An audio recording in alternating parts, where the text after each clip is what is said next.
It depends if the zone commander scripting accepts it when it happens. It should in theory, but I haven't tested it.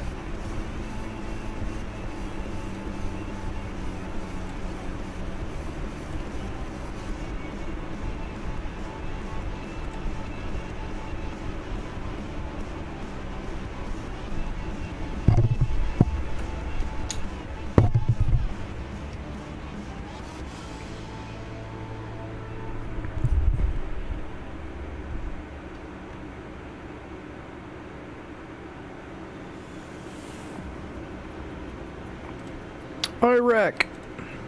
I wonder how far they made it today. What did we finished last night? We had just cleared Maidan, I think.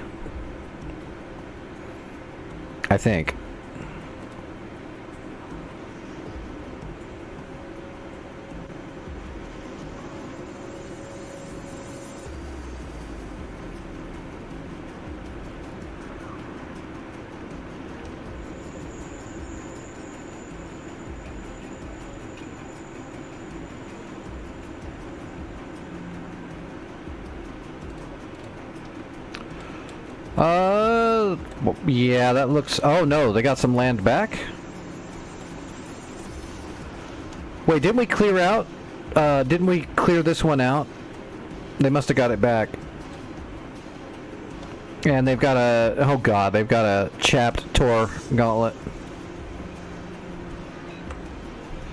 Fun, fun.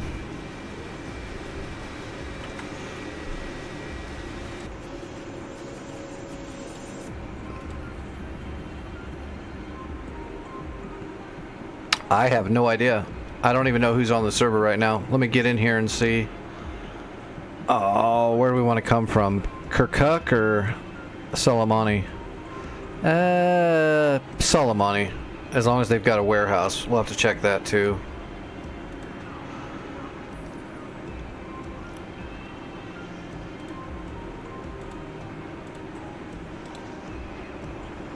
Yeah, they got a good warehouse now. I hope so. It's been slowly building up logistics overnight and all day. Should be pretty set now.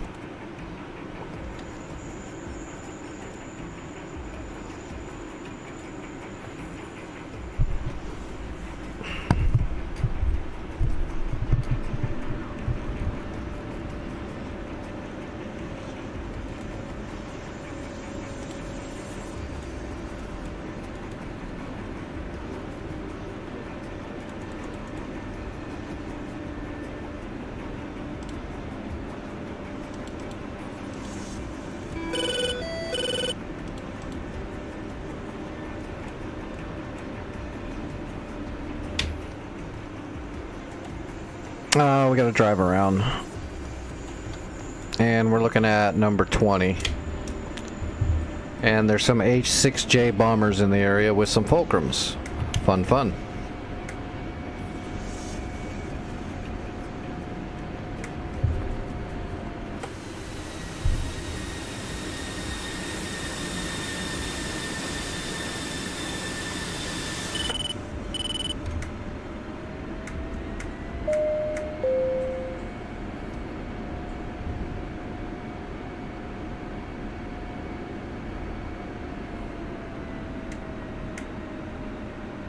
$2,998, got it.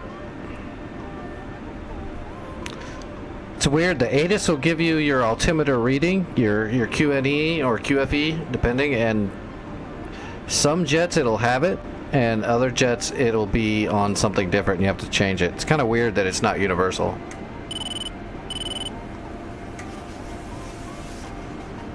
Like either all jets you should have to adjust it when you get the ATIS, which would be realistic, or they should all just have it. It's weird that it's kind of like a mixture.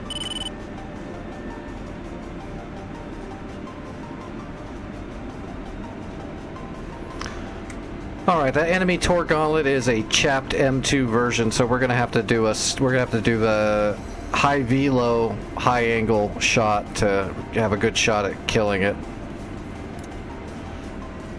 without it getting intercepted. We'll probably give it both barrels.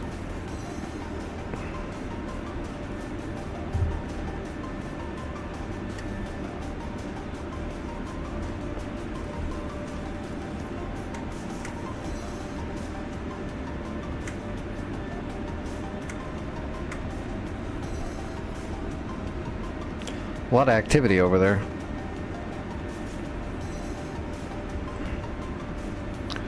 Why would that be dumb?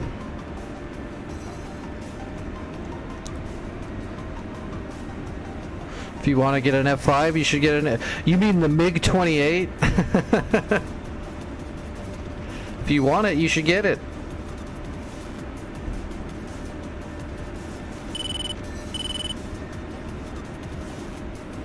It's not more analog, it's like all analog. It's very twitchy. That's how analog it is. It's extremely twitchy. It's fun to fly. It doesn't have a ton of munitions or anything, but it's fun to fly. It's a cool jet. If you just want like analog, you can get the A4E Skyhawk for free. And that's just as good as any full fidelity module that's ever been made. It's hooked in and everything. It's completely supported. And that's all analog too. And I do recommend the A4 for everybody.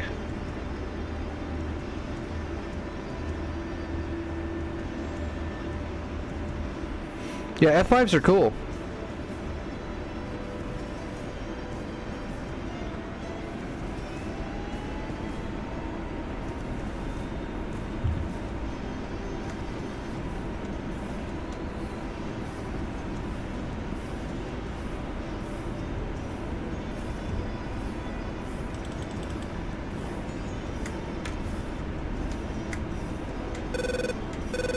Ah yes, the no ground friction takeoff. I'm gonna do my triple Lutz before I take off.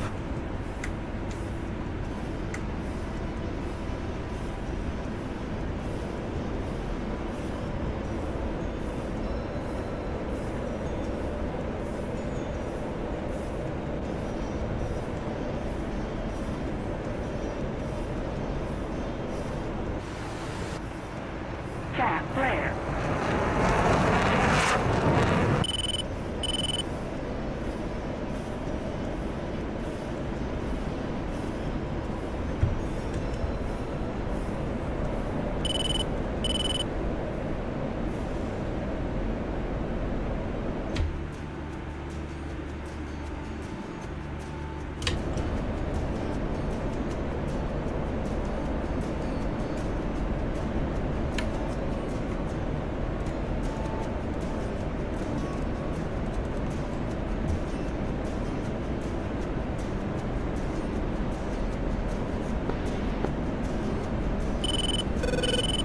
What the fuck?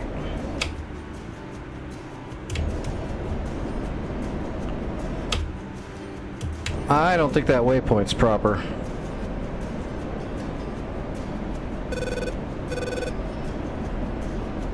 It might be.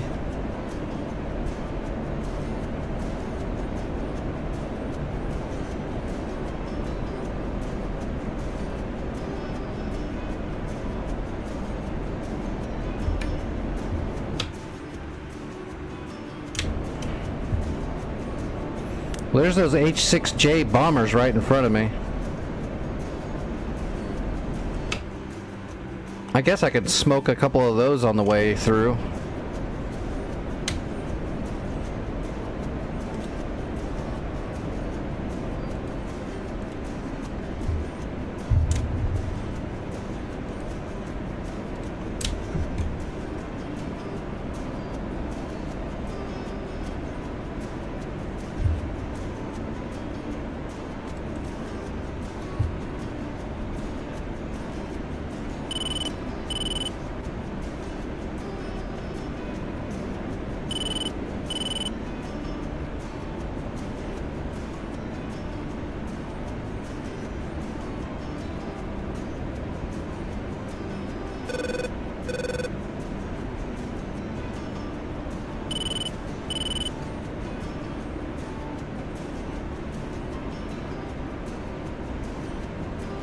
Let's go ahead and use the burner to get up higher. The bag's almost empty anyway.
Alright, Fubar 1-1, Fox 3.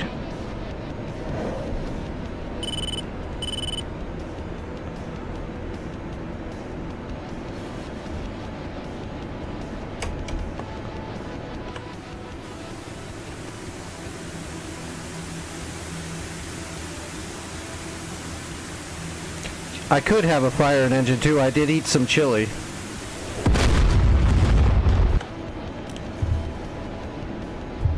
Did it survive?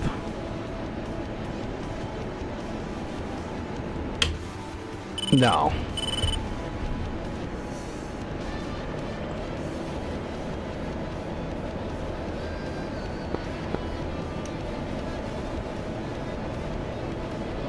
Request takeoff.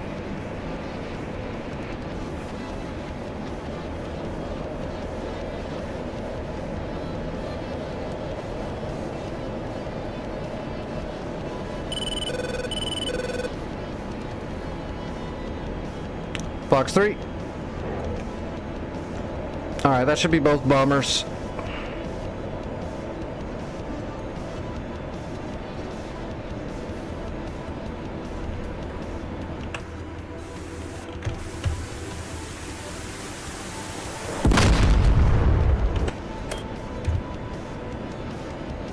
Okay, back to business.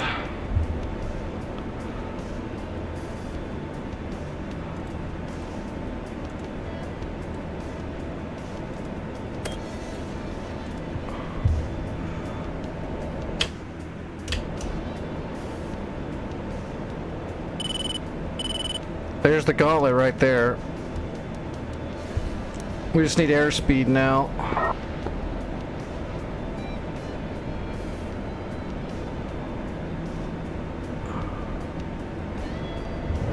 Magnum 1.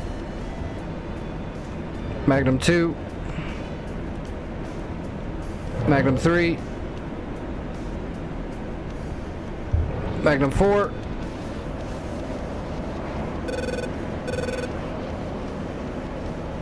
Caution. Caution.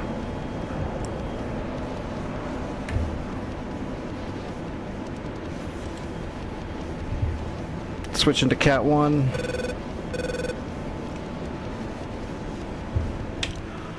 Alright, we're RTB. Look how steep that is.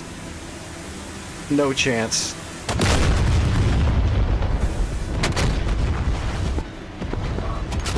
No chance for intercept on that. Those things were coming straight down.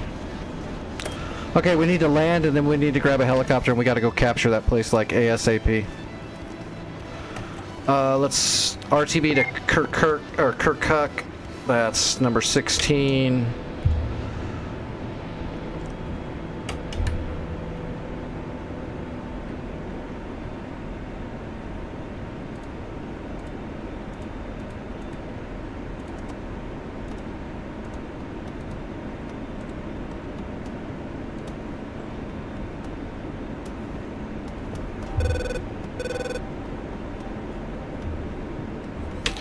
Alright, and the magnetic heading is gonna be 308.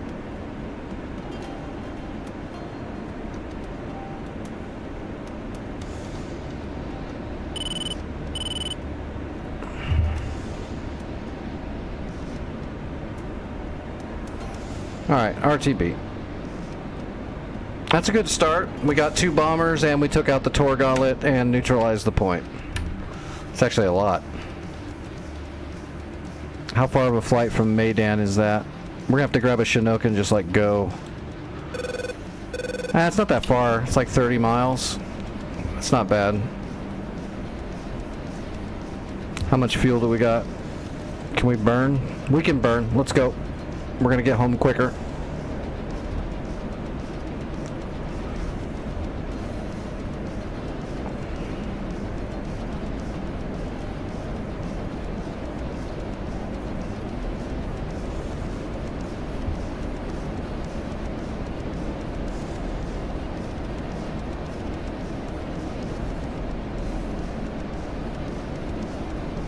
Cap flare.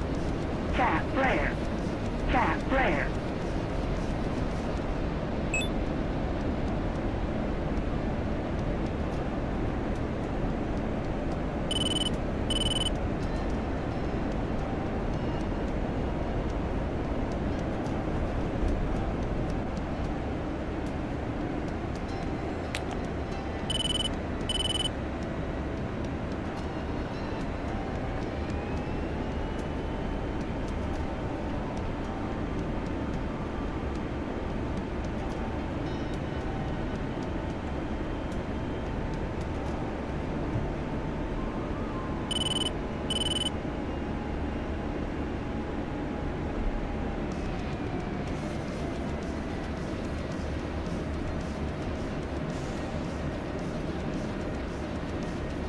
HSI says we're right on the money.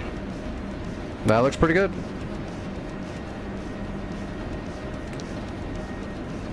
I thought I saw a bomb going off. Or something.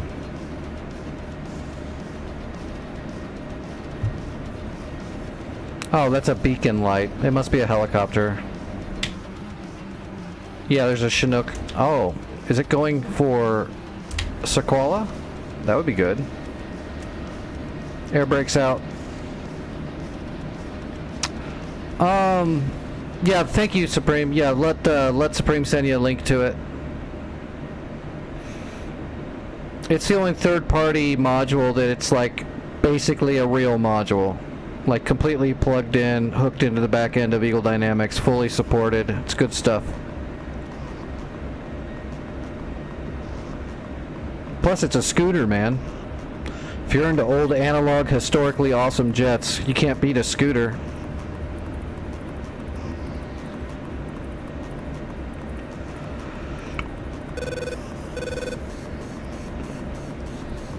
Gear coming down. Oh, God. Damn it. Oh, come on. My button's shorting out.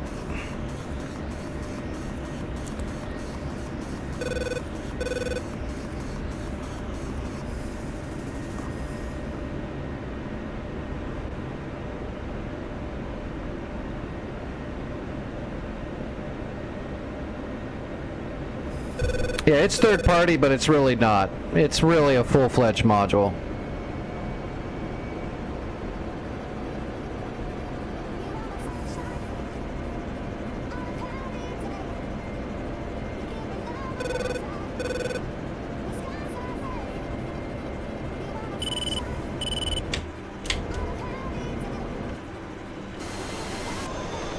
Tap rare.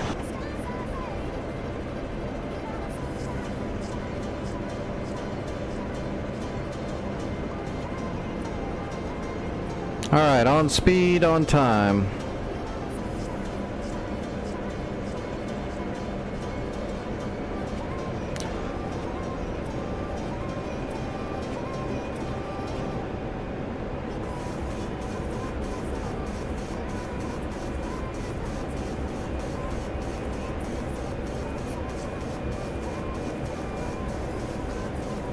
Man, we're coming in kind of heavy. This might be a little clunky of a landing. We're a little overweight for a landing. We've still got the bag underneath, and we're pretty heavy with fuel.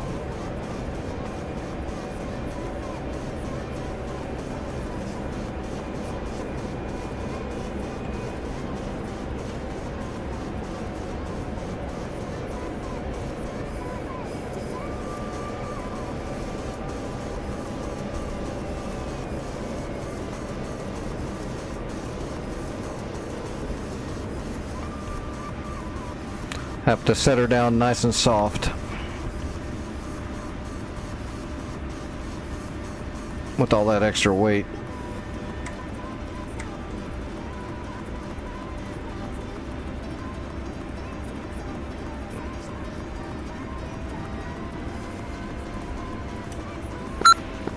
Jesus Christ.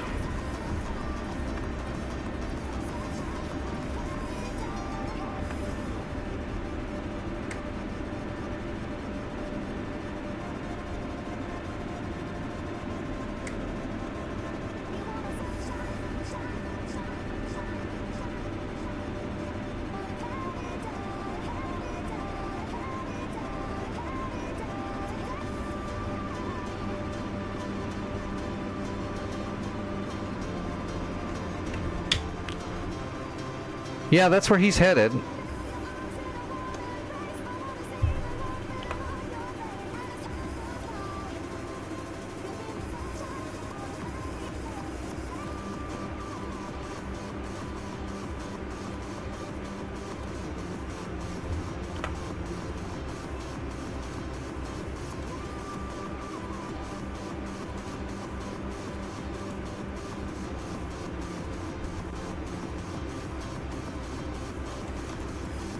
Well, That guy's headed to capture it. Let's go ahead and send one from Maydan anyway, just to make sure we get it.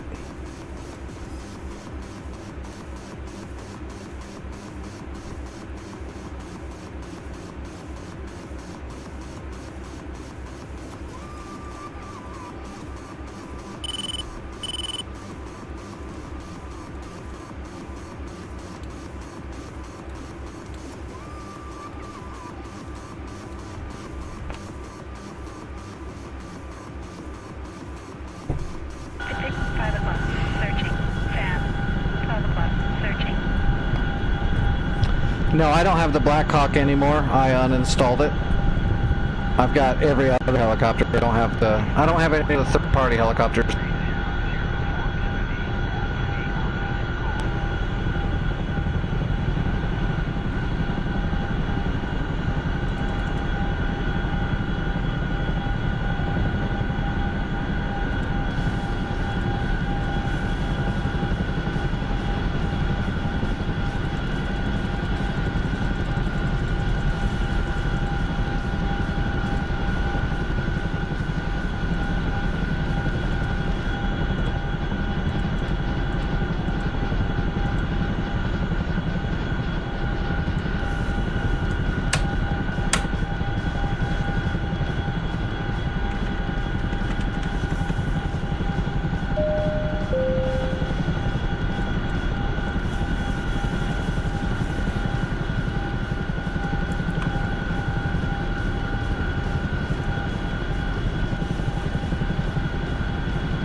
Fixed wing.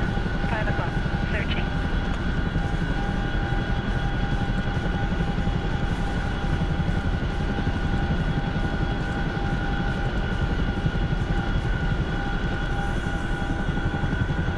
Alright, we're going to take a bunch of troops, and we're going to take some warehouse supplies.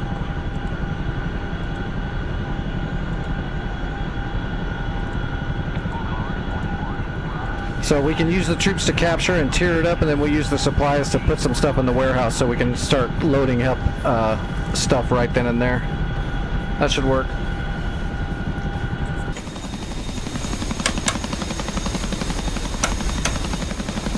Fixed wing. 10 o'clock. Searching.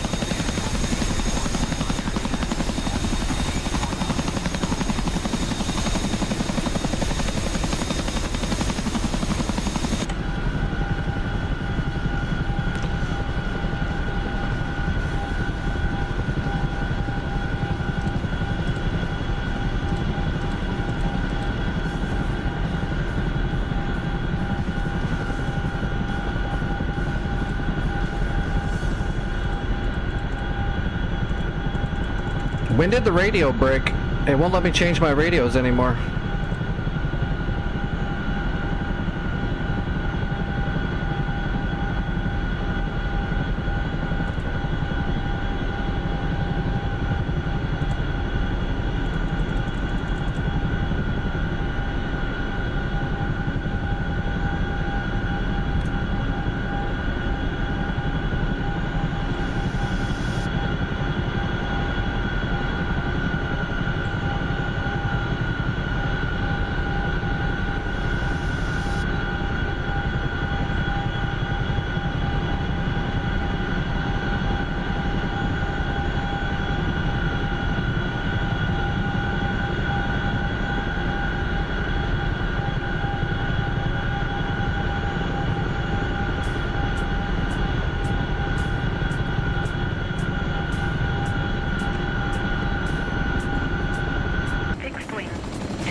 Oh wow, that looks so perfect.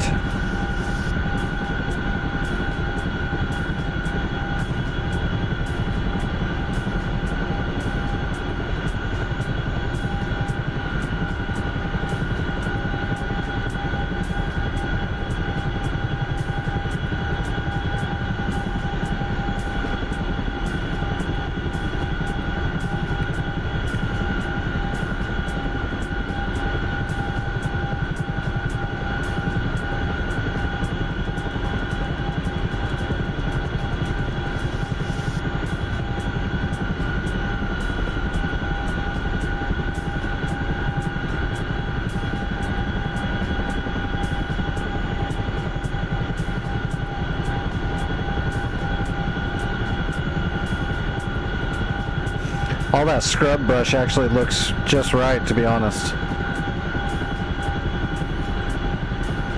It's not like we're down in the southern dead desert areas. It should be real lush up here.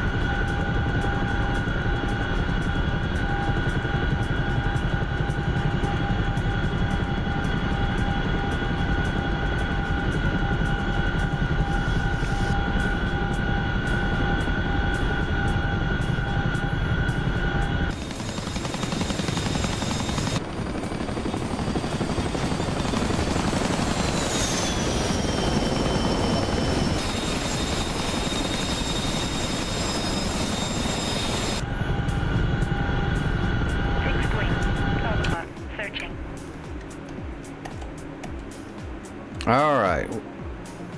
Oh no, there's some armor there. Oh shit. Searching. That's not good. Fixed wing. 1 o'clock. Searching.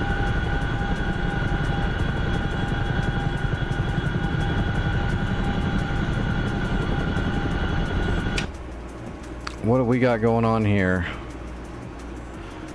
MRAP and troops and... Ah, man, I'm not going to be able to capture this now.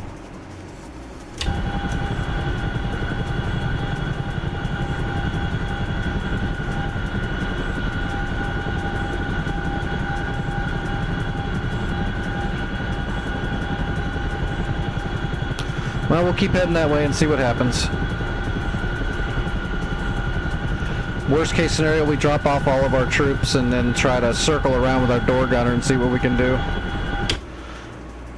That caravan came out of nowhere, and they might not capture it though. Maybe they'll just drive through it, but if they capture it, it's going to respawn Sam's.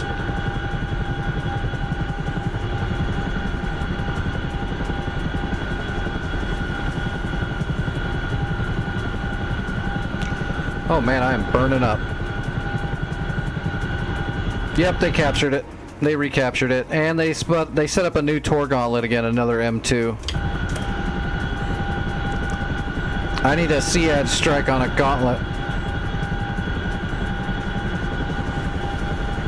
It's got to be high angle. It's chapped.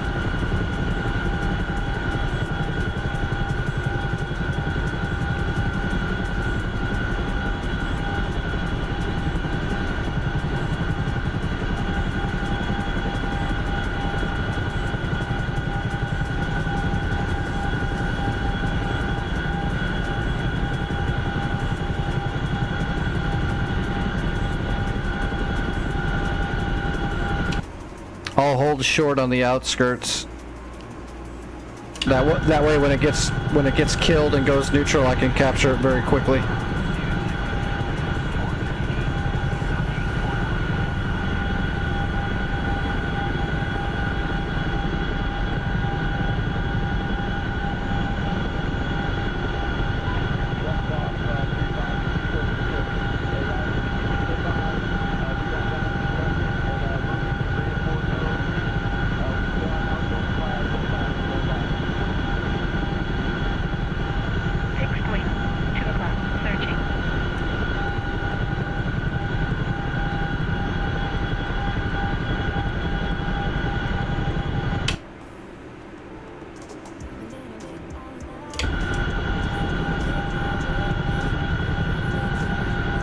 Let's get down a little lower.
Alright, I'm a few miles out, and I'm kind of holding out here for now. I don't want to get too close, that gauntlet will smoke me. I'm 10 miles out, so yeah, I gotta hold back here.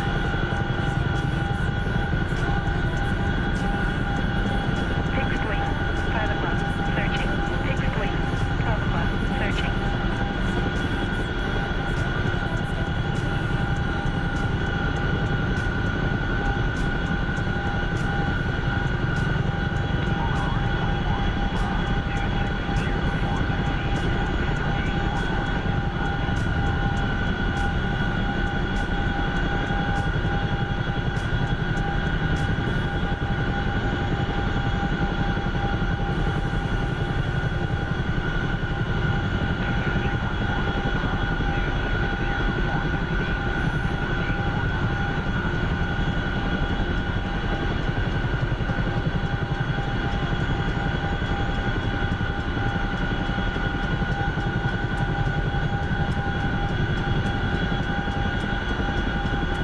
Fixed wing, 2 o'clock, searching. Fixed wing, 12 o'clock, searching. Fixed wing, 3 o'clock, searching. Alright, I'm holding in a hover.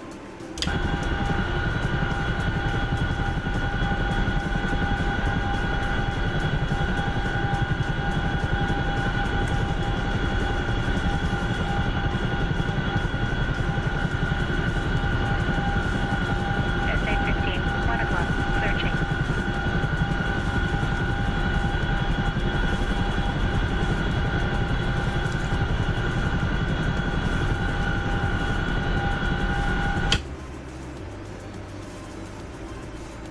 I'm pretty sure, Bruce, it's just the one Tor, the chapped M2 Tor gauntlet.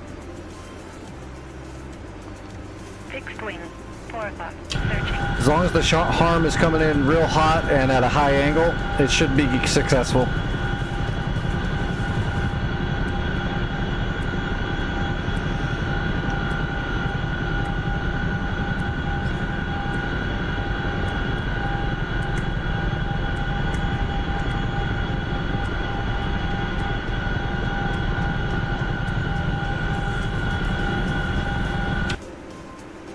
You can do it. There goes one, Magnum. There goes two. I'm watching your first shot. 2 o'clock, searching. I don't see any intercepts coming up. No, wait, hold on. It's being intercepted. Yeah, those harms are coming in too flat. Those harm shots came in way too flat. They intercepted both of them.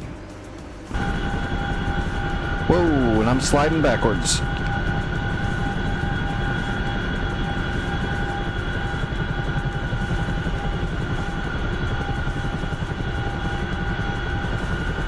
Let's actually set her down.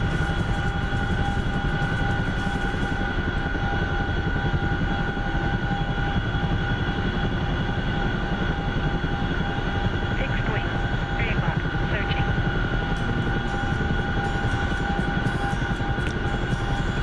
Set her down in this dry river, or dry creek, whatever this is. 4 o'clock, searching.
Okay, I'll be right back. I gotta use the restroom. And I gotta grab my medicine.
Okay, I'm back. Oh, somebody made it neutral. Must have been Bruce. Did you get another shot off on it? Nice. Okay, I'm on the way.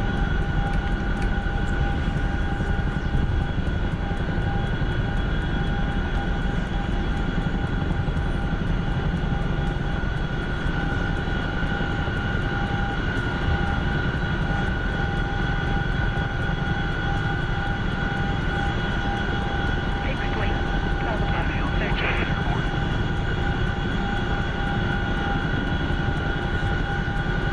Fixed wing, 2 o'clock, searching.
Fixed wing, 5 o'clock, searching.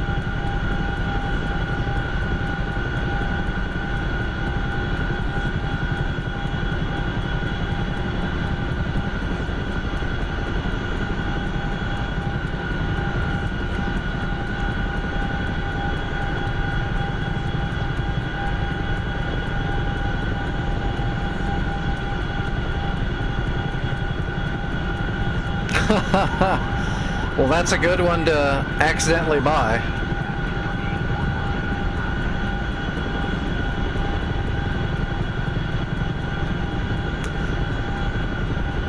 I tell you, a good map to practice dynamic campaigning on is Return to Pre-Contact Syria. It's a good dynamic war. It's not super hardcore. It's good practice. 1 o'clock, searching.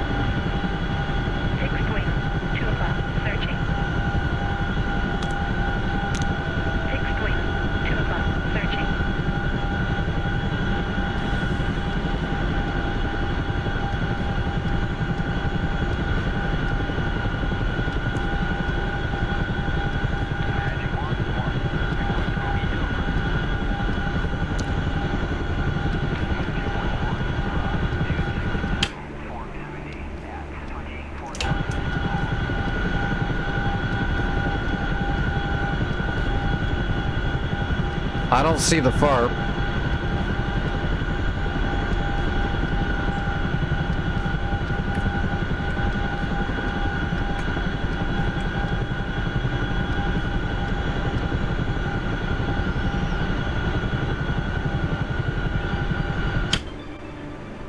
Should be flying right at it. Oh, there it is. I see it. Okay, yeah. Starting my approach to the FARP.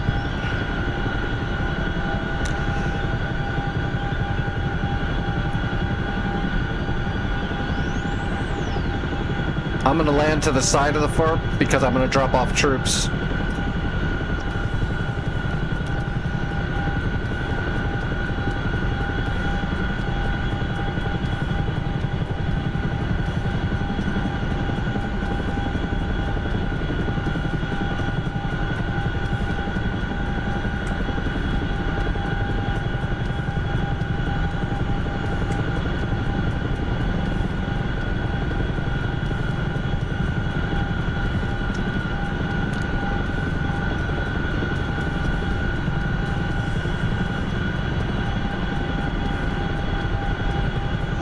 Yeah, mine didn't work out that way, Trax. I had to fill out paperwork for mine. But it was the last paperwork I had to fill out for her.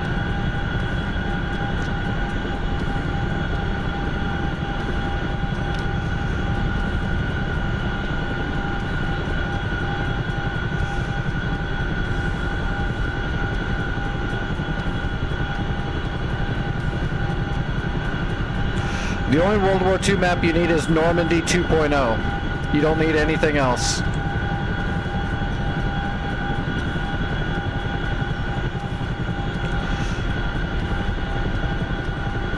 Normandy 2.0 has the channel, all of it. It's all redone. It's all one big map. Fixed wing, 2 o'clock, searching. Fixed wing, 12 o'clock, searching.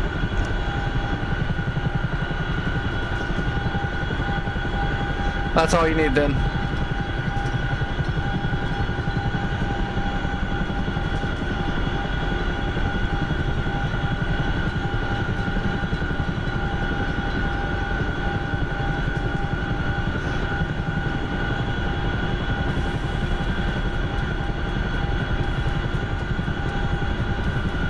Fixed wing, 3 o'clock, searching.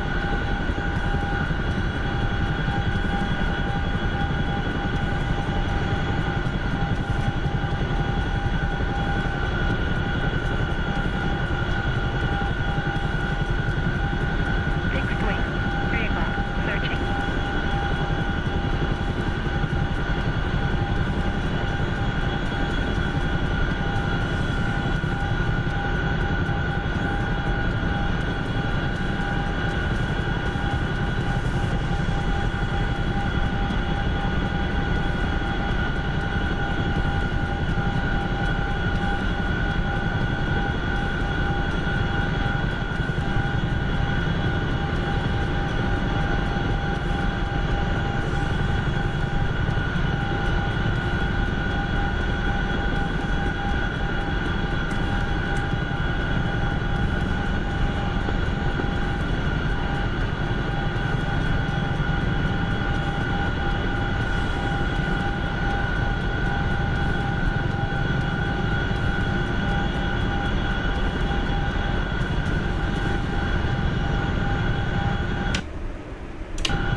Some waypoints are off. And when they're pre-briefed in the mission 4 o'clock. Searching. planner, it happens. Fixed wing. 4 o'clock. Searching.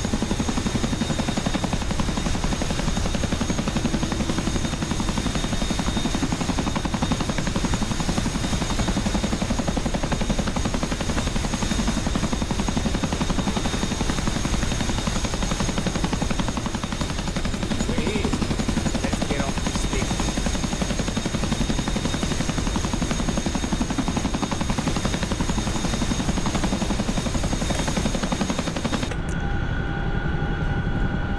I wonder if it'll take my...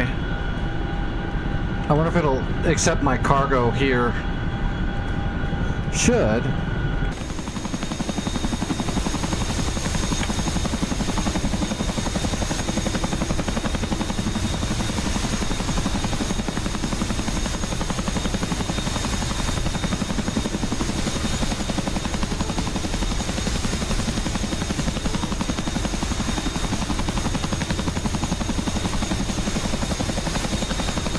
Yep, that did it. Okay, so...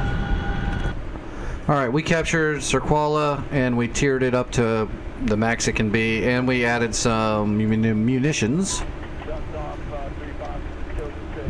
Hey, Roger. Be advised, we got guys requesting and moving to reinforce OOP. We still have outgoing fire at this time. Stand by.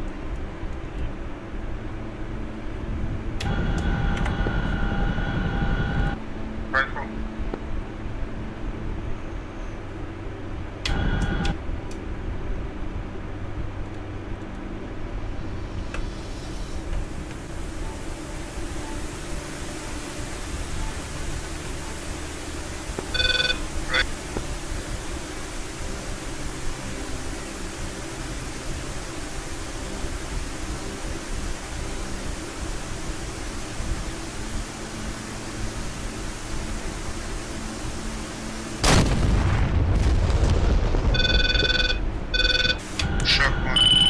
Oh, were you putting up... You made your own waypoint and it was off. Wing. 7 o'clock. Searching.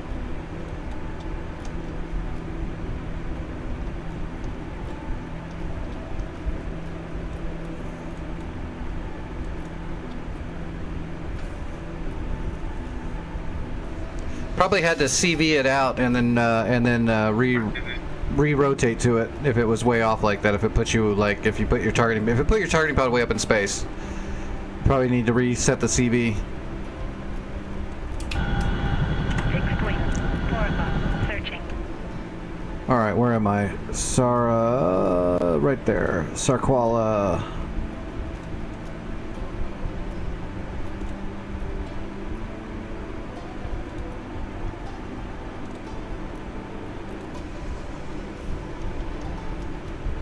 Fixed wing. 4 o'clock. Searching.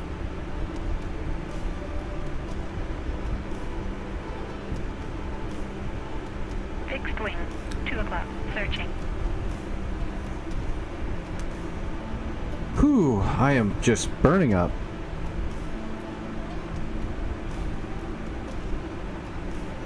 I'll tell you something cool about the A4 too is it's got napalm. It's got some good old Vietnam liquid fire canisters.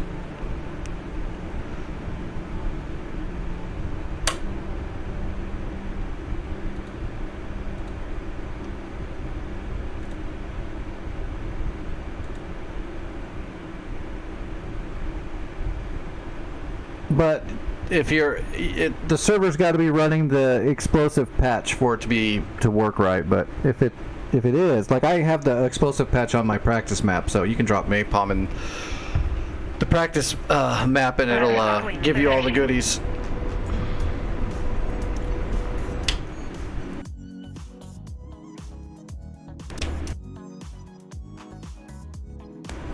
Come on, DCS.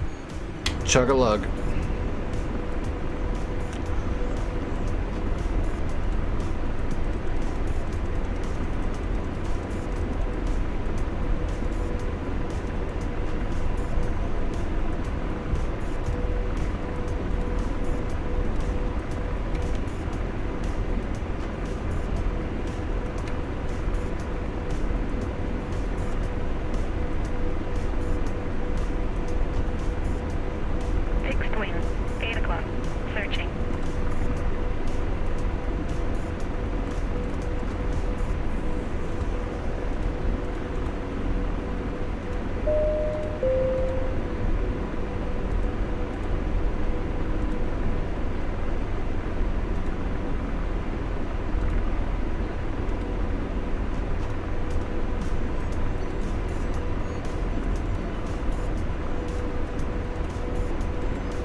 I'm gonna see if I can get over there and do some damage, but I think there's a gecko over there which will surely kill me.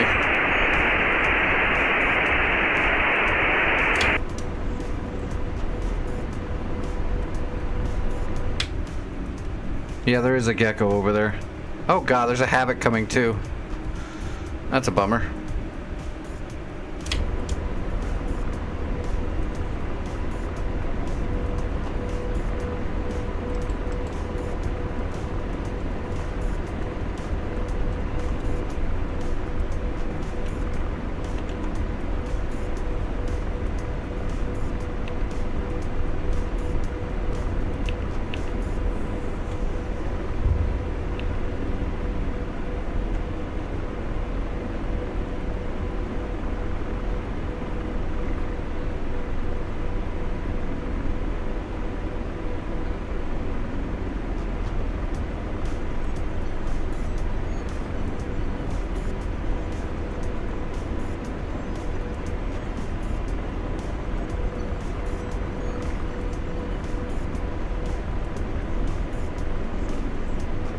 Radar, searching. Gun lost.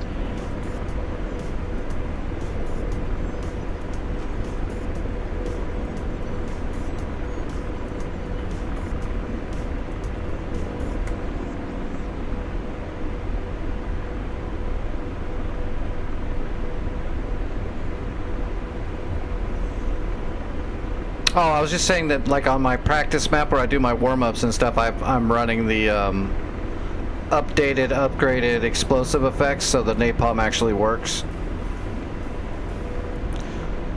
A lot of servers run that explosive upgrade. Too bad DCS still has a horrible damage model for explosives, but it looks cool. Radar, searching.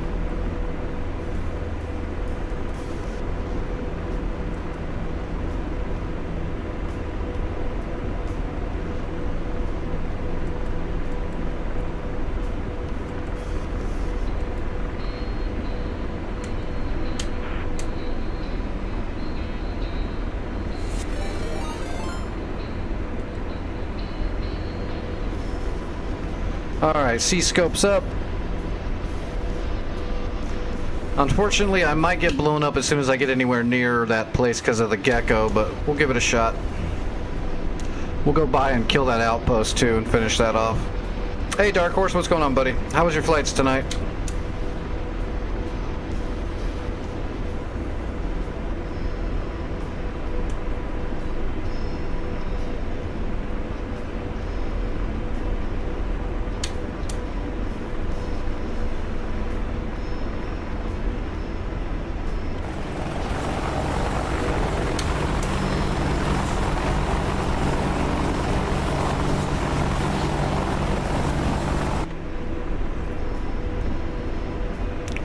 She had huge tracts of land.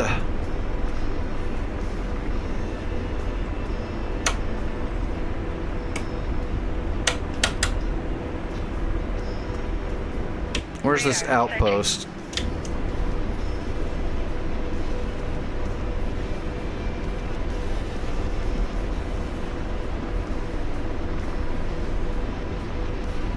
Radar, searching.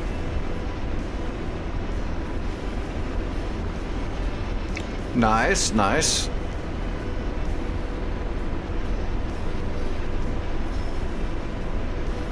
Roger. Empty slave. Radar, searching.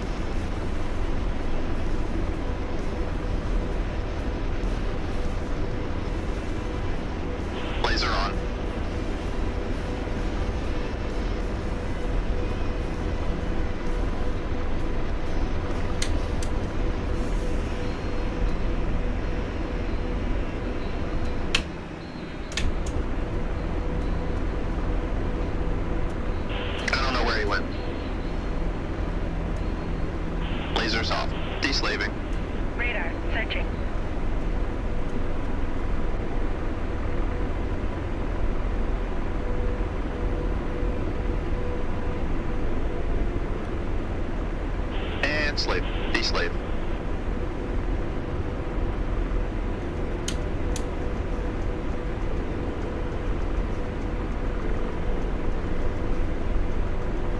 trees are in the way. Let's go ahead and slide sideways here a little bit.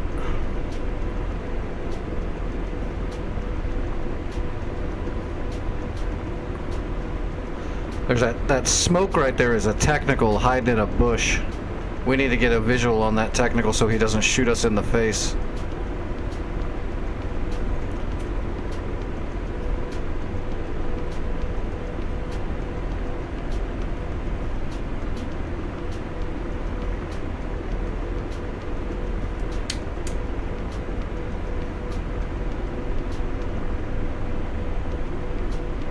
Okay, George, I can see it with my friggin' eyeball, so you should be able to see it. Radar, searching. Slaving. Deslaving.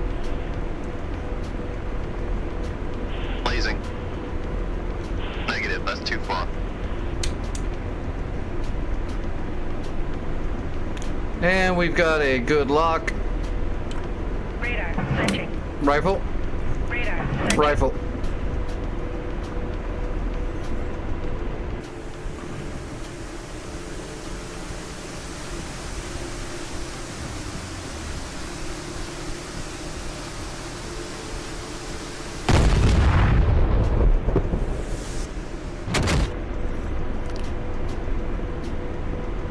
Of course it missed.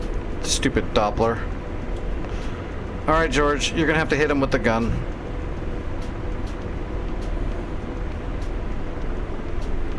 Radar, searching. Engaging.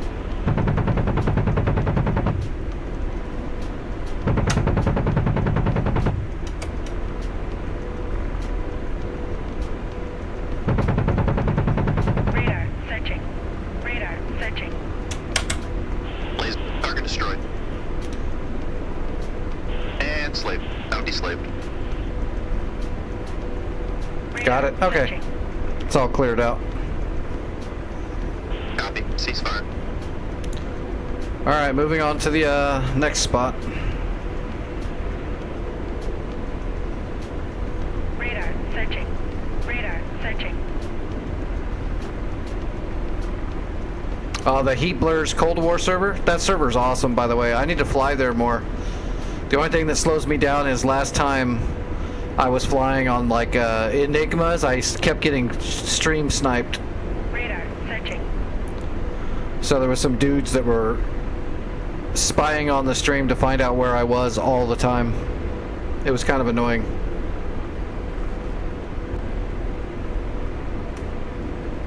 Radar, searching. So I usually only fly on that server offline, or off stream. Not offline. Is that gecko still there? Yes, the gecko's there. Alright, let's get low.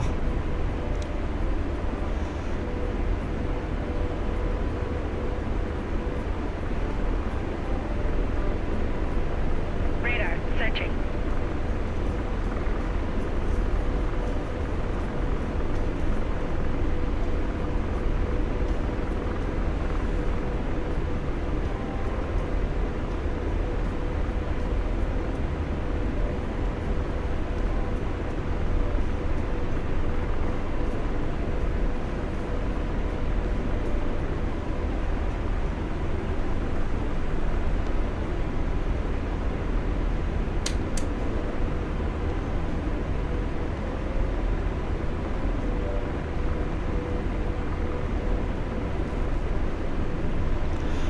We might have to try to see if we can get a run and gun.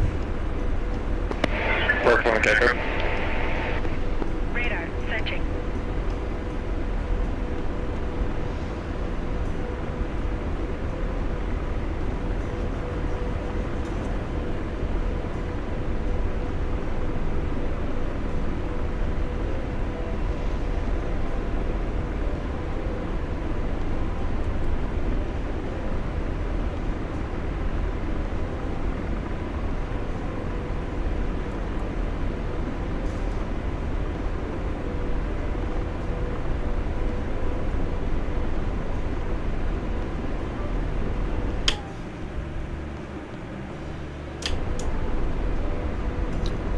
Man, hopefully there's some kind of a little lump or a mound closer to that city so that I can try to mask behind it, or else that gecko's gonna just eat my lunch. If we can sneak up in there, though, we might be able to unmask it enough just to get a Doppler scan and a shot off. Oh, never mind. Awesome. Gecko's out of the way. We're on the move. We got 14 missiles.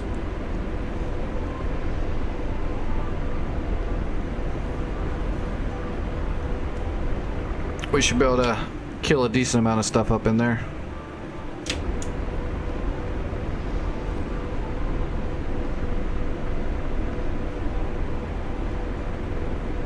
Slaving. Deslave. Helicopter switching area here. Okay. Roger. Ceasefire.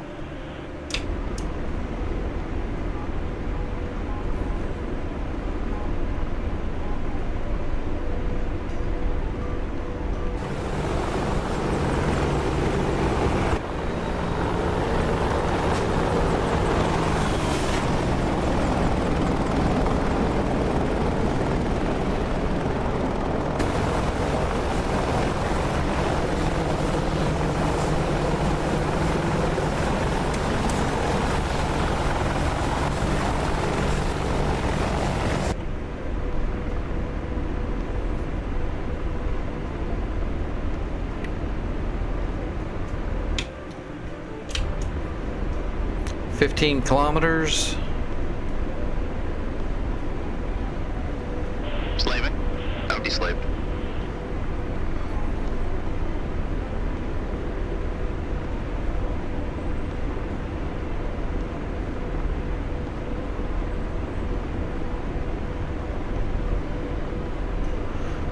Seeing how they don't have any SAMs, let's go ahead and raise up.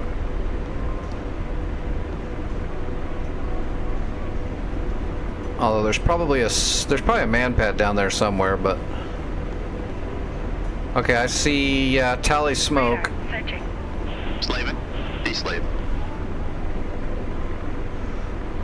Tally ground units.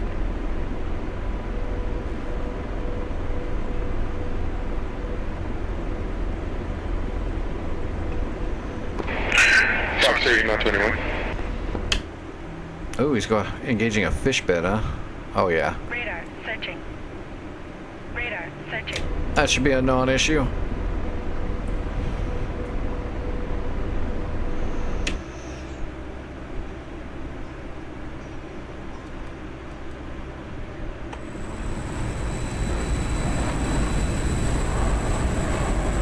Radar searching.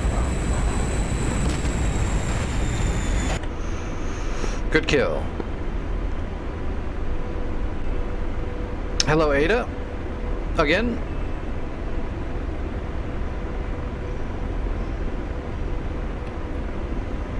Whoa, I'm getting flack. Roger.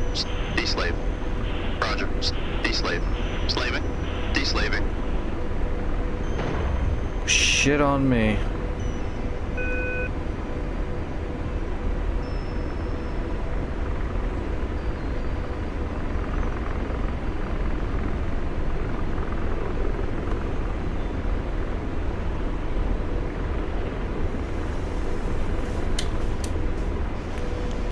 Alright, scanning with the Doppler for these AAA flak guns.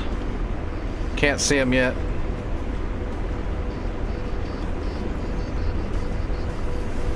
That's definitely them. Oh yeah, they're shooting away. Jesus. Radar searching. Laser on. Radar searching.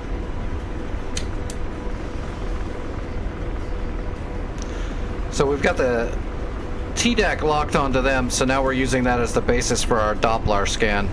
Our Doppler scan is centered on the AAA gun.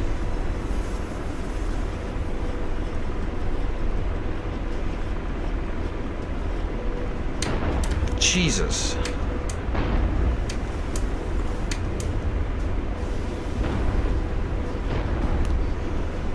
Radar searching. Well, that flak's pretty accurate.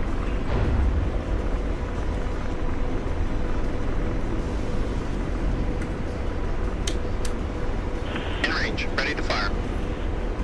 Why is my Doppler not picking anything up, but you're in Lost sight range? of target. Got eyes on a flat gun at the grid. Can turn it high if you need to. Just wondering why my Doppler's not picking them. Got him.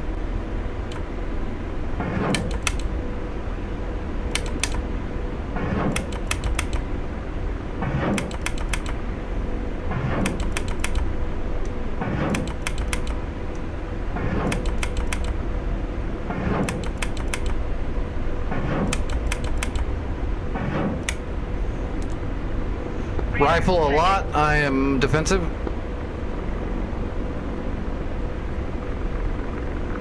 Oh, power lines. Copy. Info slash. Okay, I just took out a lot of tanks and a bunch of flak guns. Destroyed. Searching. I got everything right there. That's crazy. Yeah, it looks like the 4th of July down here. Oh my gosh, I just lit them up.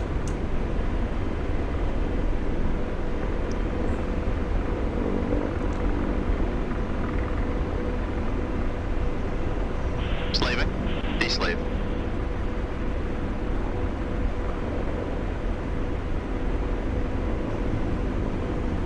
Laser on.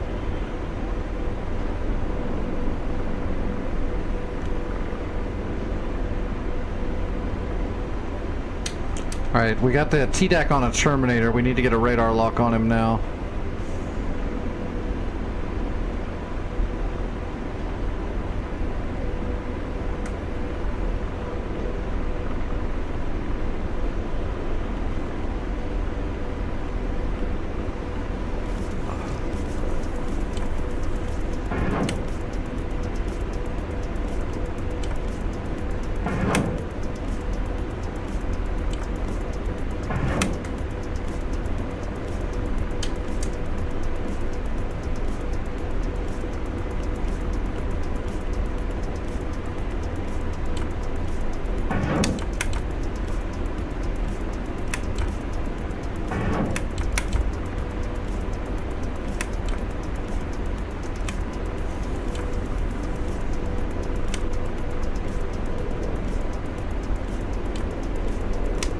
Negative. That's too far.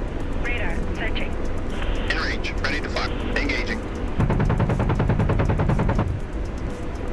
I'm out of missiles, yeah. Engaging. Engaging. Radar. Searching. Laser ranging.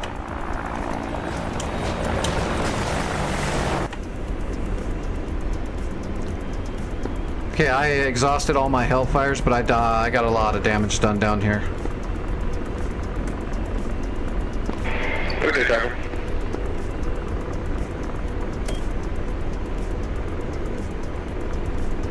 Radar. Searching. I'll see if I can pick off light armor and troops for a bit. I've got some chain gun left.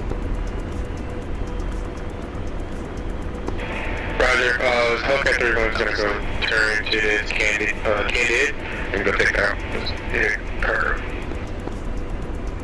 Laser ranging. Oh, I'm being lased. I don't know from where.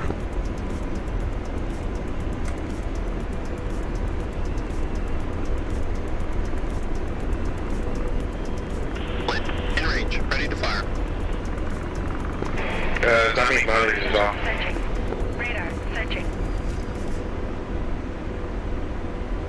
Laser ranging. Engaging.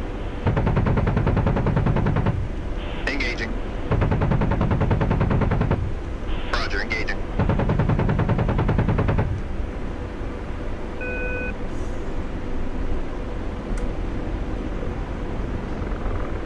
Rotor RPM 5. Rifle.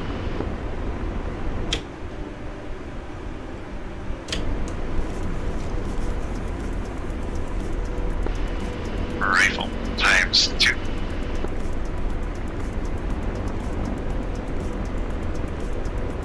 Roger. Engaging.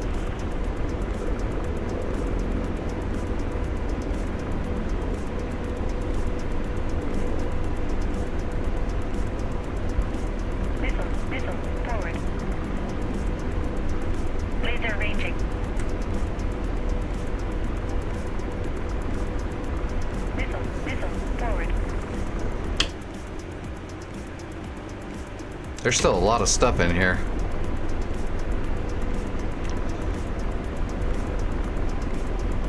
There must be a tank in there. There's gonna be a T-84, a 72, or a 90 somewhere in that city. That's what's lasing me. They can shoot a laser guided munition out of the barrel. We're gonna have to kind of stay on the outskirts. Roger. Out slave. Blazing. Radar tracking. Negative. Out of range. See if we can get some 30 mil on that Radar. Ready to PT-76. fire. Can't fire yet. Laser ranging. Engaging. Radar tracking. Roger. Engaging.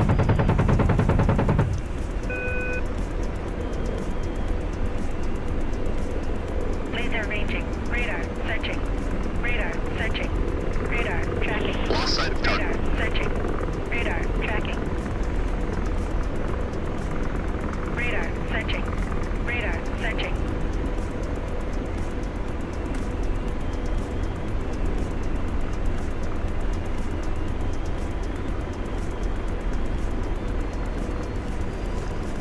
Some of them, it depends on what it is. Like sometimes those PT-76s or a BMP will have a tow missile,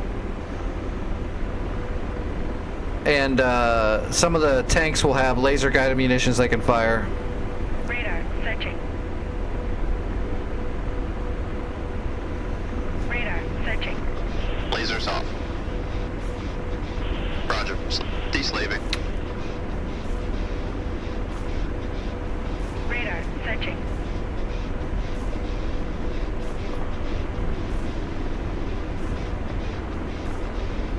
Laser on. All right, let's put some 30 mil at these troops. There's some RPG guys and some troops over there, kind of next to the city. Let's see if we can throw some 30 mil at them. None of those tanks will have an ATGM though, just by definition. ATGM is air to ground missile. Radar searching. Negative. Out of range. Nickel tank. Ready to fire. Not ready to engage. Can't engage yet.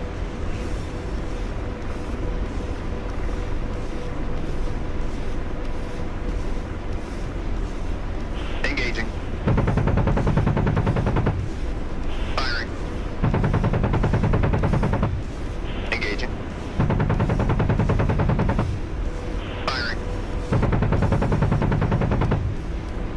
Laser. Those are good hits. Oh, that was great. Those shots went all over them. Oh yeah, look at that. We got a bunch of them. Roger, ceasefire. We just cleared out that whole patrol that was getting ready to walk into the city. That would have made them a lot harder to get once they were in there.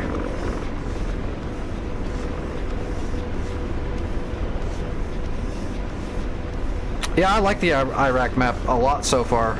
I've only had it for, I don't know, so many days, and I like it so far.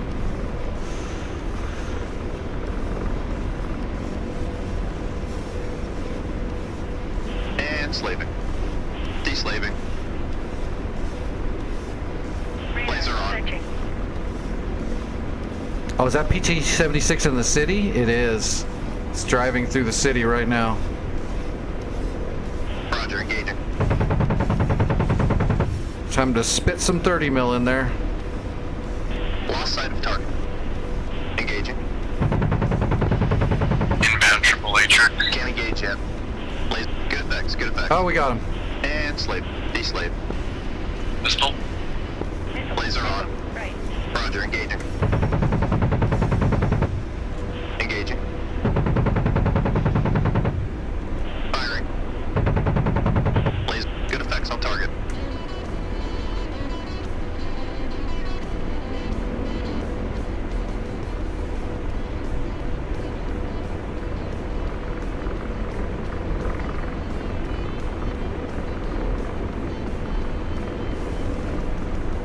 Radar searching.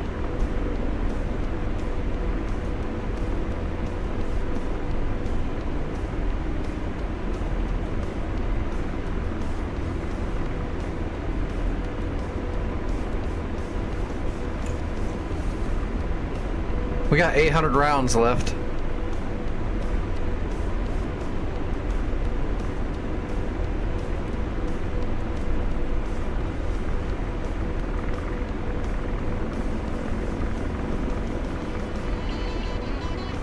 Roger. Slaving. Empty slaved. Blazing.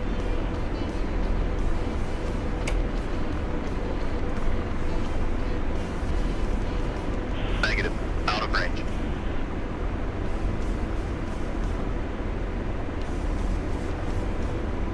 Lasers off. Empty slaved. Laser on. In range. Ready to fire. Not ready to engage. Roger. Firing. Engaging. Roger, engaging.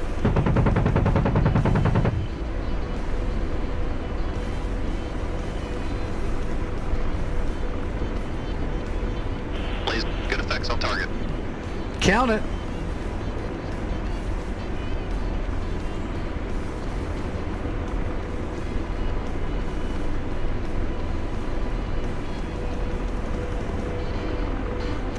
That 30 mil will just shred those technicals. Grandpappy's friggin' Datsun with a machine gun mounted in the back with some duct tape and baling wire. And slaving. Radar searching. Deslaving. MRAP. Blazing. Pistol. Radar searching. Roger. Come on, get right on it. This one might spit out some guys. One of them might be a man pad, so we gotta be careful. Engaging. Yeah, baby. So we're gonna spit a lot of shots out here. Engaging. Firing. Engaging. Blaze. Good effects. Good effects. Roger. Deslaving. Oh, nothing spit. Slaving. Deslaving. Oh wow, we've cleared almost most of it out. Roger. Deslave. Roger. Out deslave. Pistol. Blazing. MLRS. Range. Ready to fire. Okay, I got an MLRS. Blaze. Target destroyed. Oh, somebody got it. Radar searching. Good job, everybody. Good job. I am RTB. Roger. Ceasefire. Radar searching.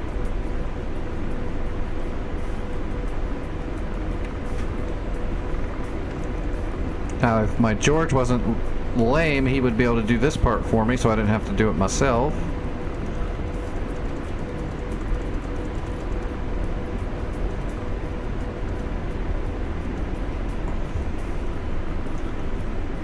Alright, we got a home plate.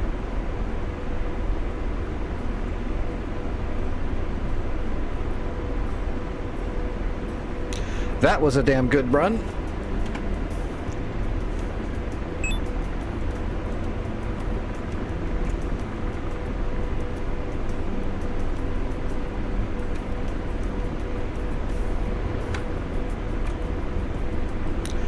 What are you doing, helicopter?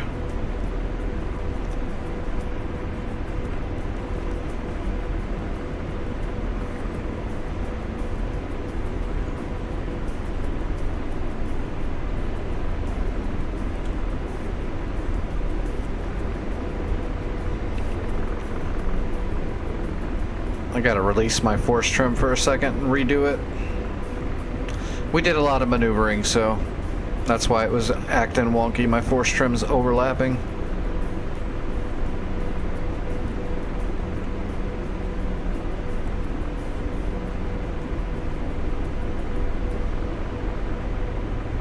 Alright, we're good.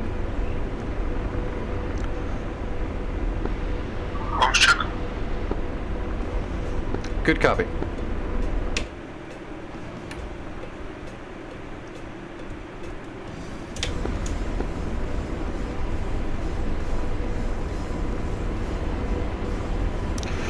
Equalizer, what's going on, buddy?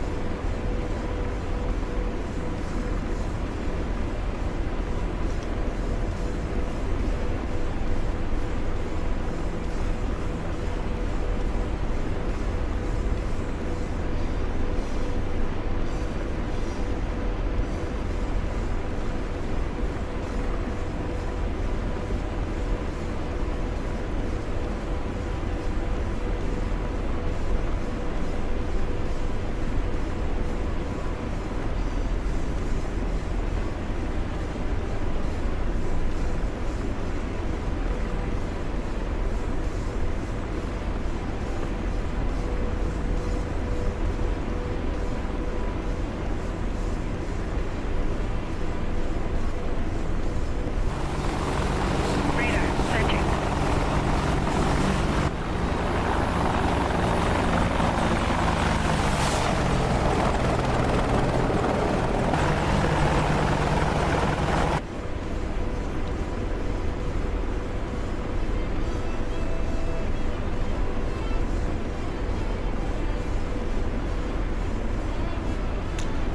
Awesome.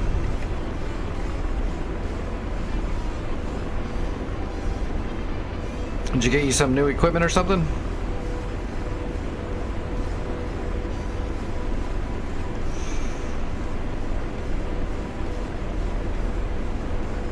I do not have Virpil. I mean, it should be pretty much, I mean, it should kind of auto plug and play when you plug the stuff in, but if it doesn't, it should have software that comes with it. Other than that, it's just a matter of going into whatever your flight sim is and getting it all bound.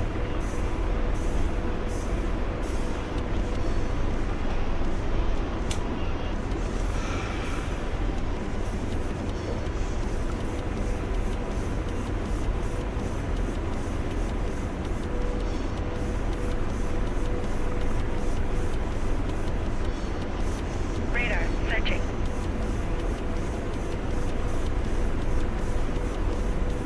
Oh, I'm not sure.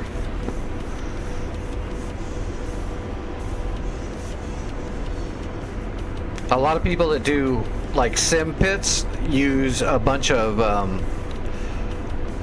like USB switch hubs to plug in all the peripherals. I myself just use some mocap units and my HOTAS, so I'm able to just plug into my USB ports on my rig. Radar searching. I didn't have to use a hub or Radar anything. searching.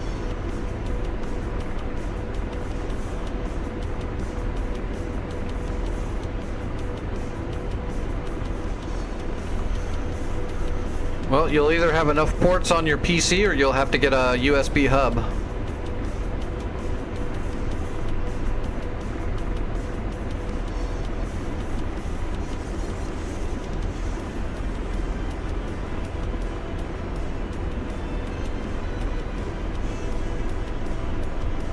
"29 kilometers. Damn, the NPCs haven't even started yet.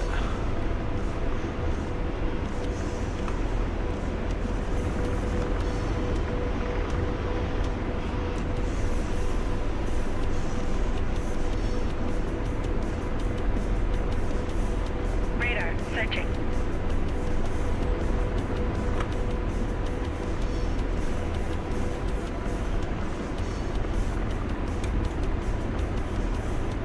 Radar searching.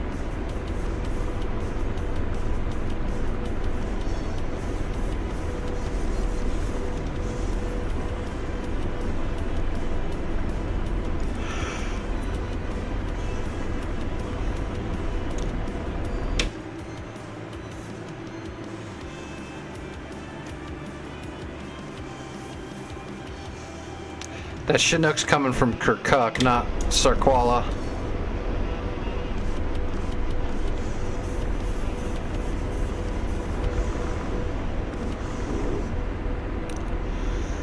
That'd be good if we could capture this point. That'll be 2 points we captured fairly quickly tonight.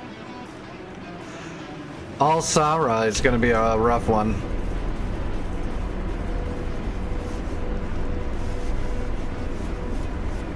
I'm going to try to speed up a little bit, but unfortunately the Apache and DCS is a little underpowered, so I can't get that much speed out of her.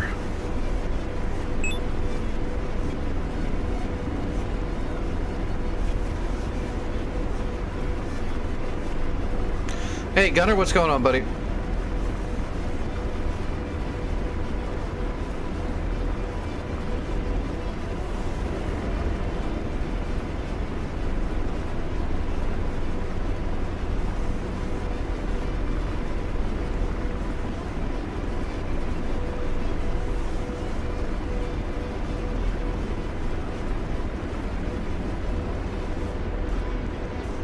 Nice. That should be pretty freaking cool.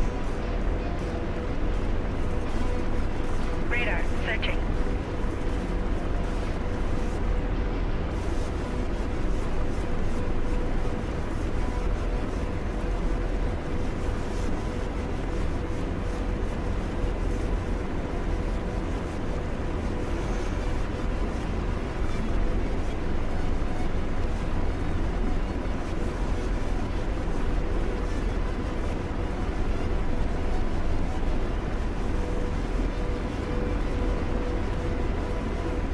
And Verpal should do you real good. Verpal's really high quality.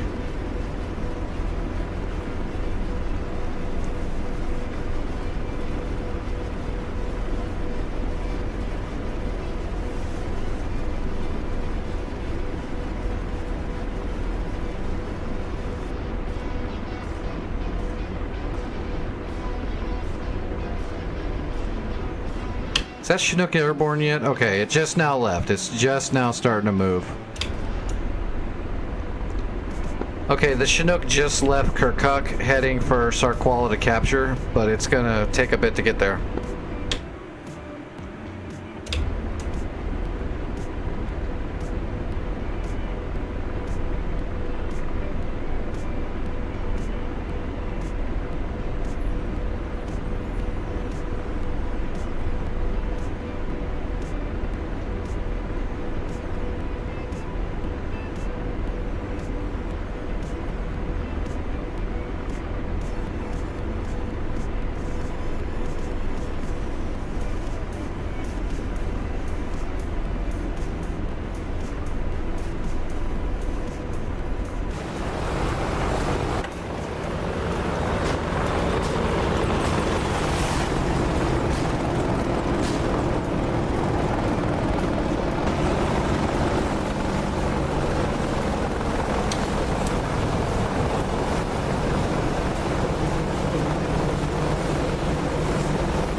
Radar searching. Radar searching. 13 kilometers.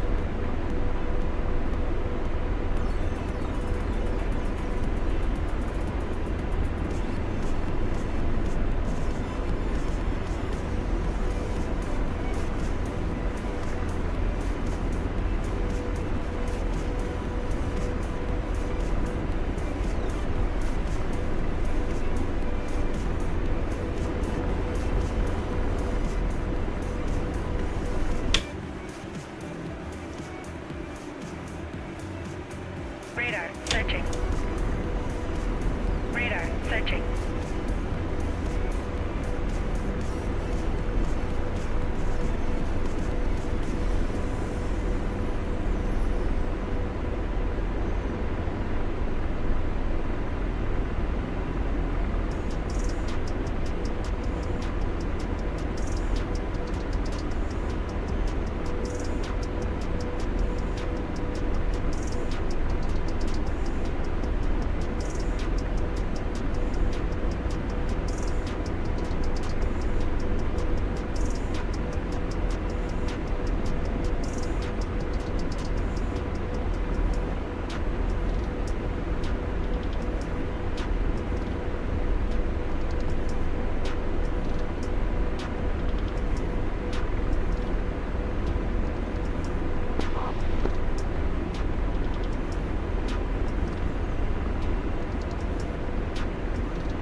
That's on the other side of the lump.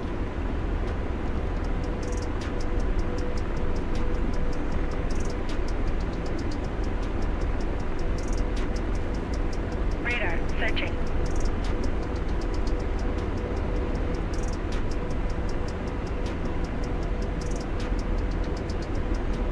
Radar searching.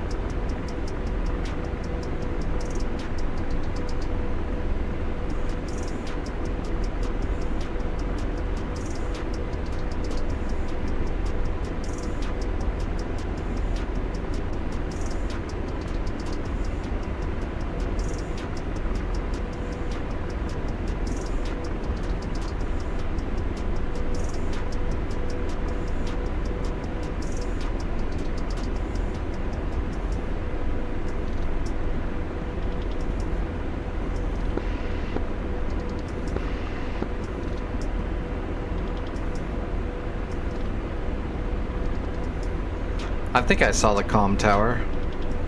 We don't have to land directly on it or anything, but I usually I like to get close to it at least. Yeah, that's the comm tower.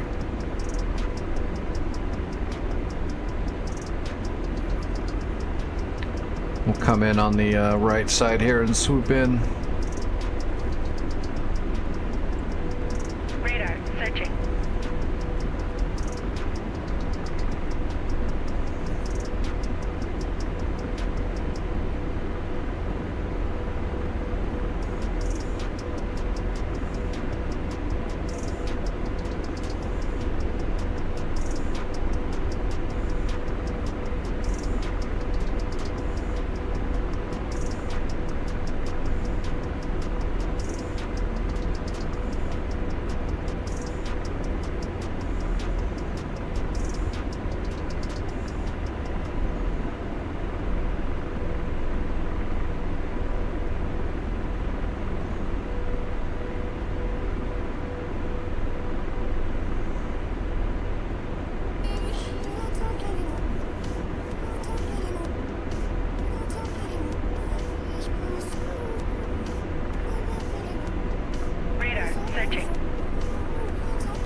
lost.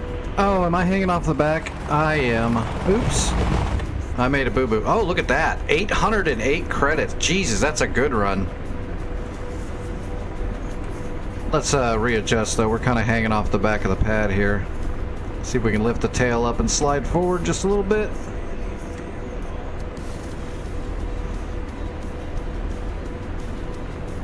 Like a boss.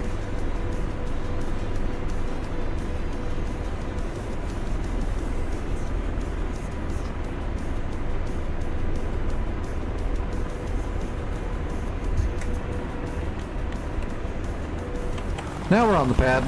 Okay. God, that was a crazy run.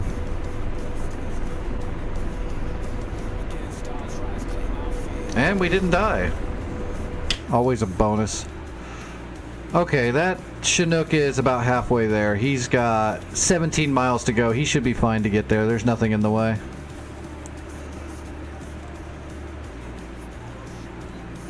What do we have here? Tunguska. Oh, there's an SA-11. Okay.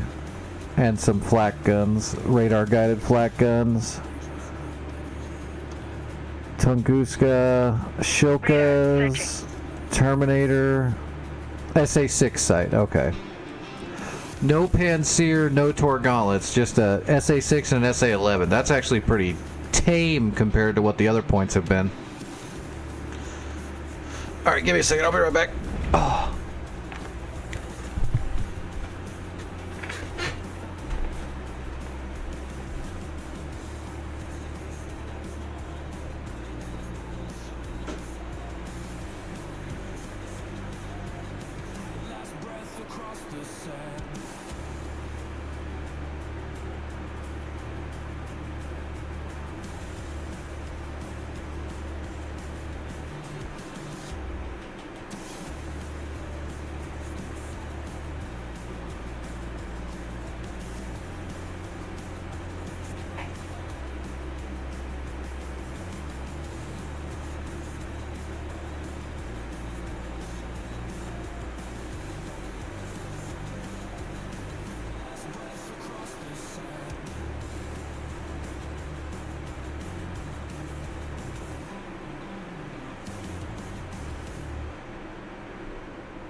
Alright, I'm back.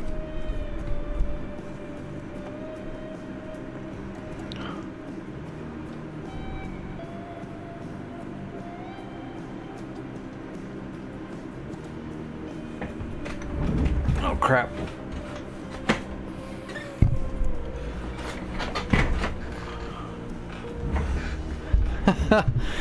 Buttons are shorting out on my throttle body, and my stupid chair, the hydraulic, is starting to go out. So every now and then when you sit down in the chair, it just starts slowly sinking to the ground.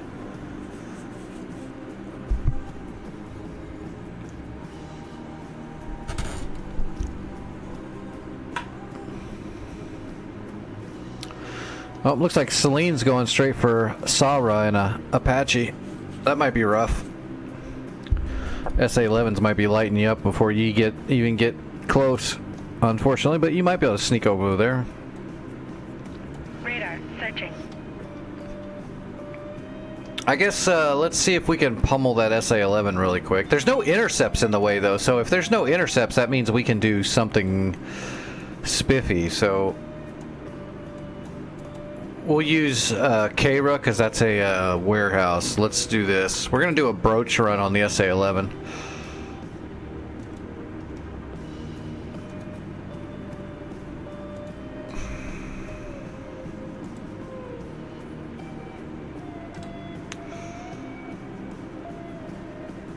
Or we could do a bunch of CBUs, but the CBUs are usually low damage. Let's try the CBUs anyway. Radar, searching.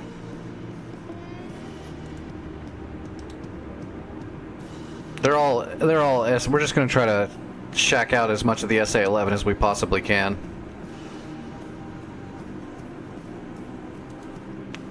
Eight CBUs on top of the area should kind of do that, but they have nerfed the explosive damage so much on CBUs.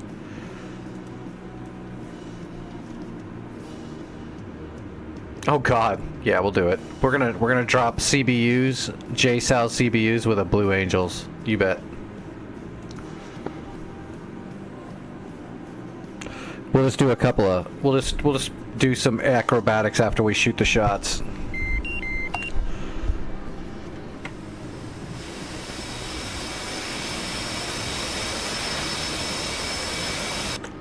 Why not?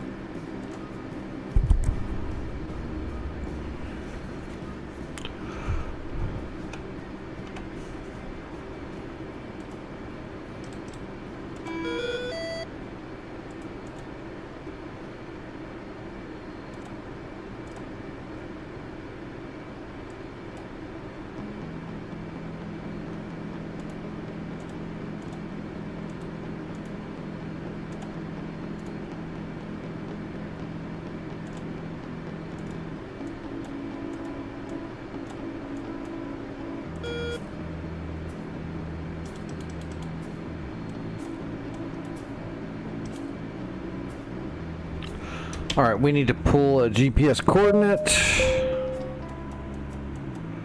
right off the SA-11.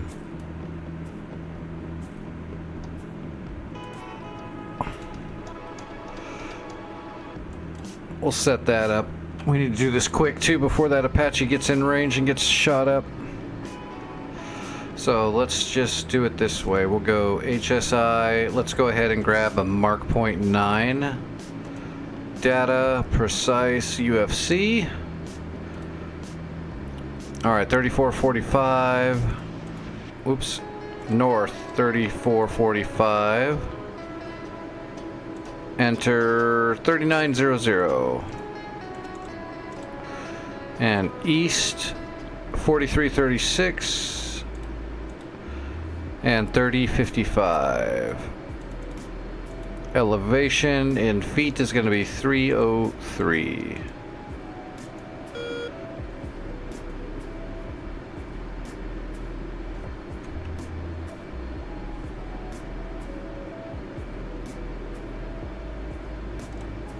Okay. Where are we at? Let's get up in the air. Okay, we'll just have to turn around. We definitely got to get going quick. That Apache's going to get smoked.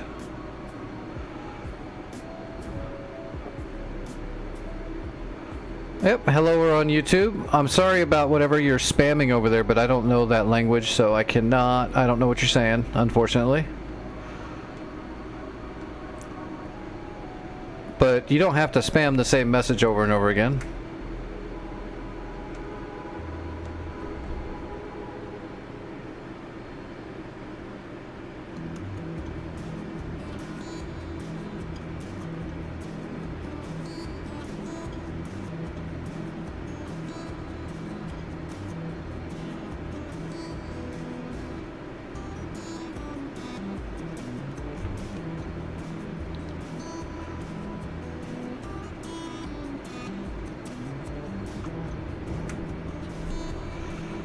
Set the bingo at 3,000.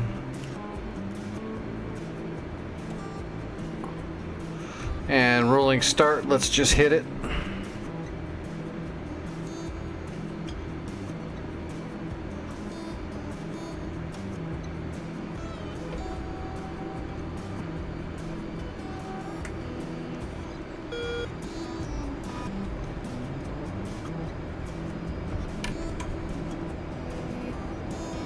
Alright, nose wheel off. Hands off the stick.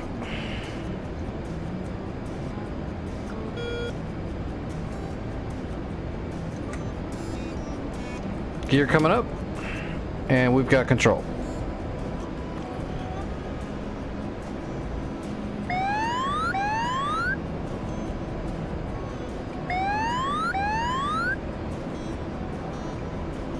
We don't have to get real high. We'll just get up to like anything above 15,000 will be fine. And let's go ahead and get ready. Air to ground, safety off. Get the HSI back up over here on the left. Get the stores down the middle. And we'll get the FLIR ready on over here. Okay. Mark point 9, and let's designate that. So that should be where the SA-11 is, where that diamond is, unless I screwed it up, which I'm pretty sure I didn't. We'll be fine.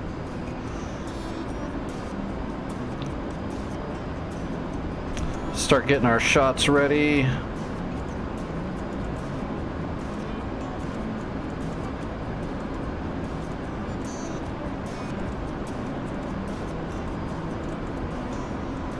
Okay, we're ready. We're nose on the diamond, roughly. Targeting pod on.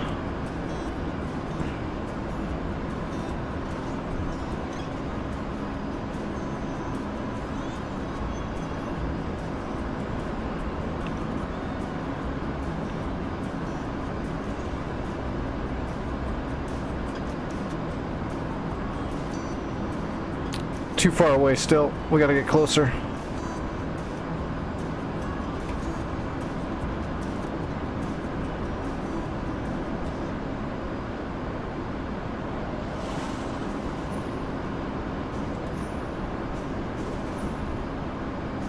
There it is. I see the SA-11 sight.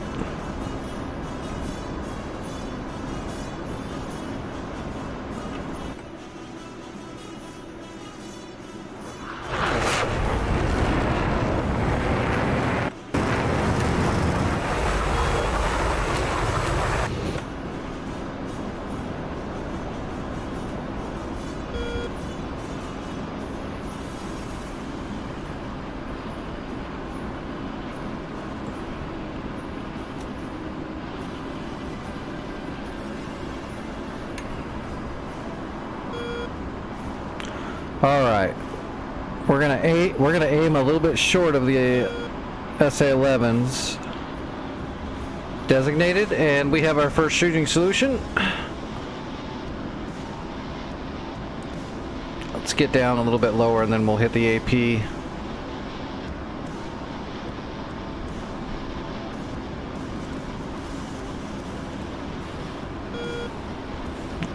All right, we're on the director. So we'll try to aim a little bit low, and hopefully we get the clusters to go right across them.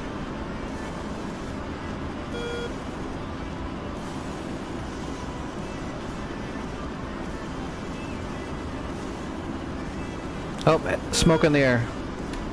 SA-11, smoke in the air, smoke in the air. It's going after that Apache. I think it's going after that Apache. CBU's inbound to the SA-11. It's going to be a few minutes before they get there.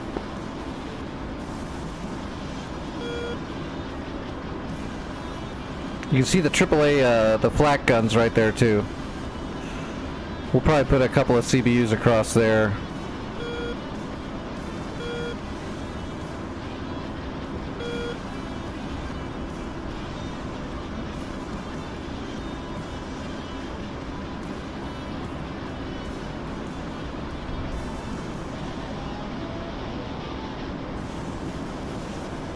Alright, we're in range.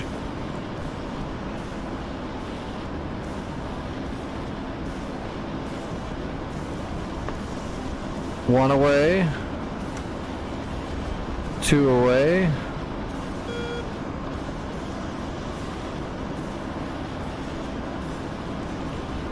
Three away. Four away. Five away. Six. 7, 8, Oh, that's it. Yep, we're clean. 8 times J South CBUs to the SA-11 at Sarah.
I dropped 8 CBU JSOWs. They're gliding in right now. It's going to take a bit to get there because I fired them from 40 miles, but they're on their way.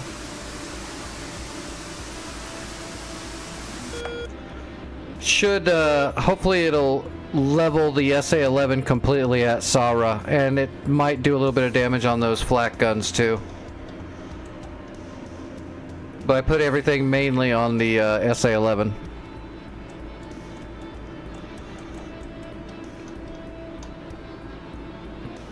Alright, magnetic is 328.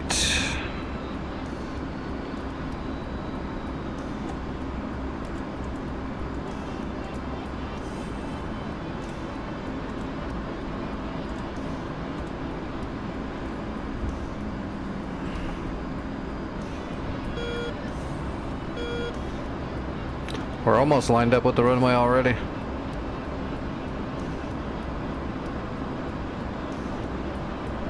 We're super heavy with fuel. Let's start dumping now. We're in blower and we're dumping. We're gonna go off blower, but we're gonna keep aerosoling.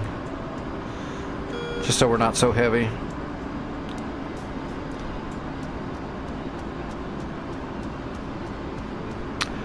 Yep, I could have done 8 broaches, which are basically Mavericks. They're basically shaped charges. So they can pop tanks and all kinds of shit. You can load up 4 double racks of JSOWs, so you can have 8.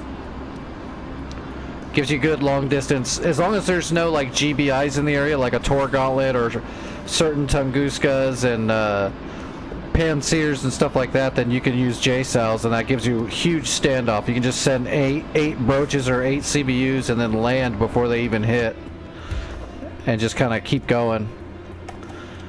But you can only do it if there's no GBIs in the area, which we don't have any GBIs, it looks like. So, oh, here they go. They're coming in right now.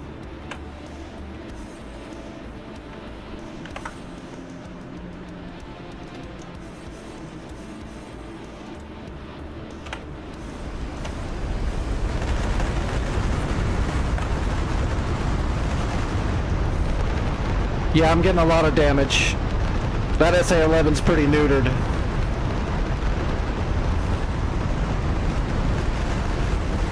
Oh yeah, I think I got all of it. 1 truck is still alive, I think, maybe. Good hits. I also got those flak guns. Flak guns are down too. Good stuff. Damn good stuff. Yeah, look at that, man. We got everything we wanted out of that. That was great.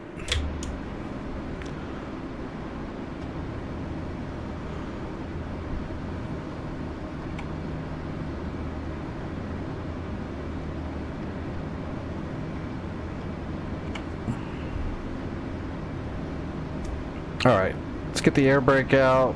We're still heavy on fuel. We'll just keep it. We'll just leave it aerosoling until we get gear down. Then it'll automatically shut off the valve.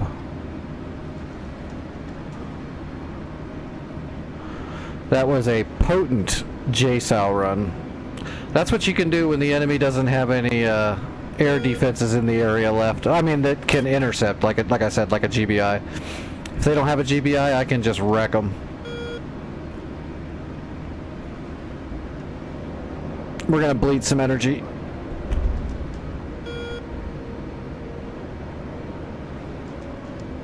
Altitude. There we go. Altitude. And now gear coming down.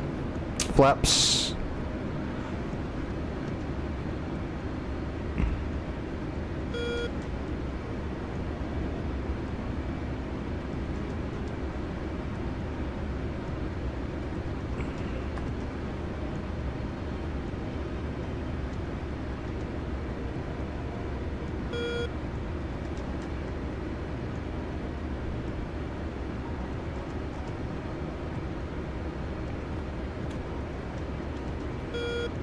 And we're on speed. We're gonna go ahead and go below the glide slope just a little bit because we're a little high, and we'll slowly bring our vector back onto the runway and we'll be set. Alright, on speed, on time.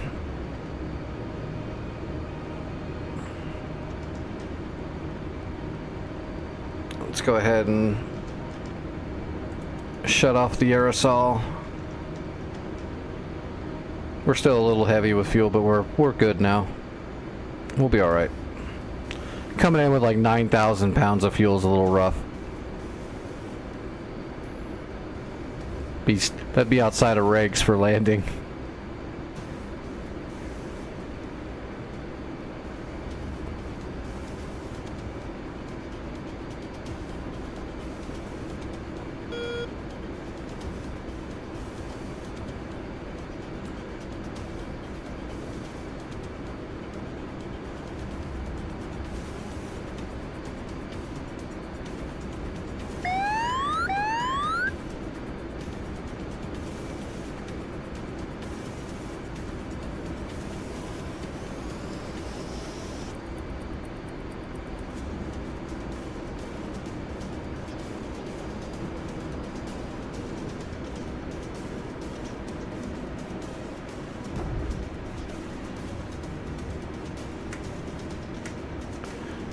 Piece of cake, another successful mission.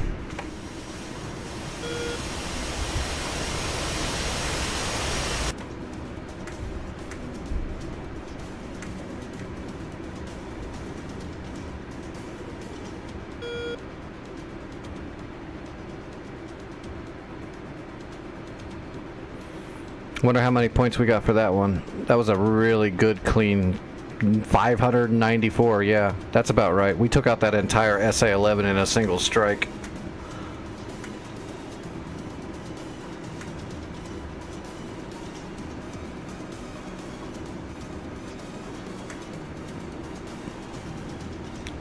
Damn, did I miss the turnoff?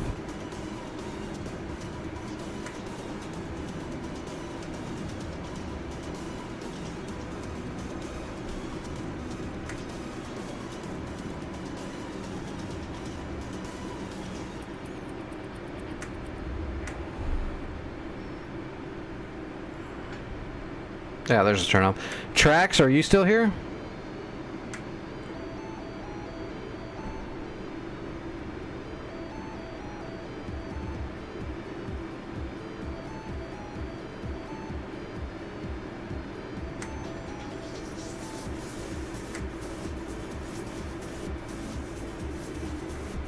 Oh, we must have lost the tracks.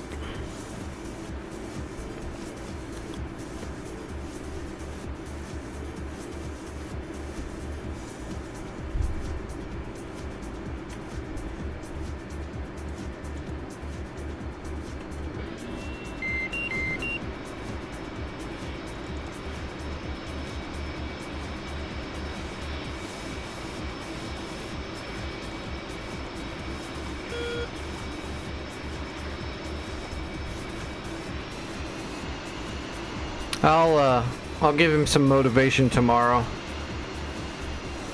I know he was downloading a couple of modules and some stuff. I was gonna do a quick demo for him to get him all pumped for it. We'll do it tomorrow.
Alright, did that. Oh, good. Celine did not get killed. So now Celine should be able to kill a bunch of stuff here with that, all that stuff out of the way. That flak gun might give her hell, or him, or whoever it is hell, though. KS-19 flak is pretty. That's no joke. That Tunguska's moving too. It's going to try to get a shot off on that Apache. It's maneuvering to get a shot.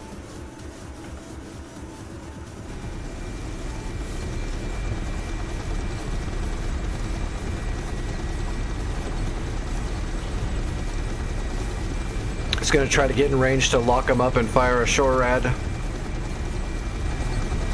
Yeah, it's got all eight tubes still. So the Tunguska can kind of be a GBI, but not to the extent of a M2 Tor or a Panzer or anything like that. You can basically kill Tunguskas with, you know, whatever you can get on them to them. They're not going to intercept much, but they do have the chance to. But a high velo harm, not a chance.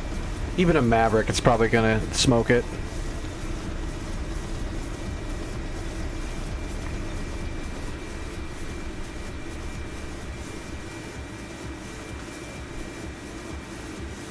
Oh, that's tricky. Look at that, hiding down the row of... So that Apache's over here. So this Tunguska's hiding right down this row of buildings, trying to hide from the Apache. That's sneaky, sneaky.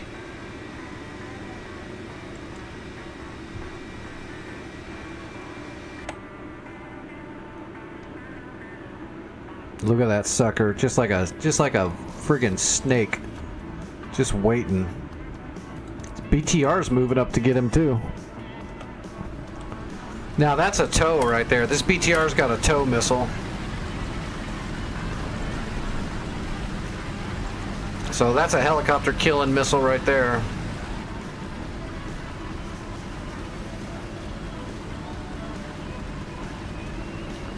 Both. That behavior is from both.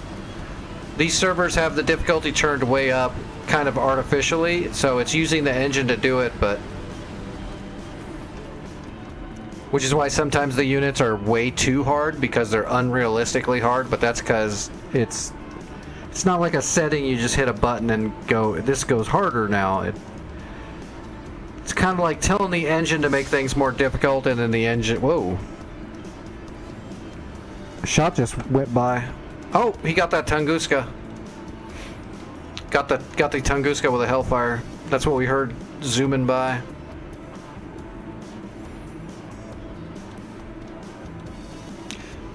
Now, if they destroy everything here, that'll black it out. So that's all that needs to happen for that.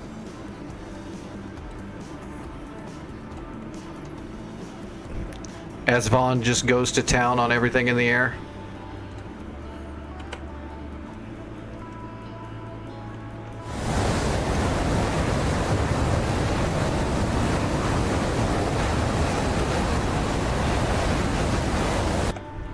So yeah, it's the map maker adding scripting to make the units act more difficult, but it's also using AI built into the tools to try to perpetrate that hardness or that more difficulty. So it's a mixture of the two. Which is, like I said, that's also why there's some adverse effects to artificially trying to make everything harder using the engine, is it'll do things outside of behavioral bounds sometimes. Like psychic tanks and radars that see through mountains and shit.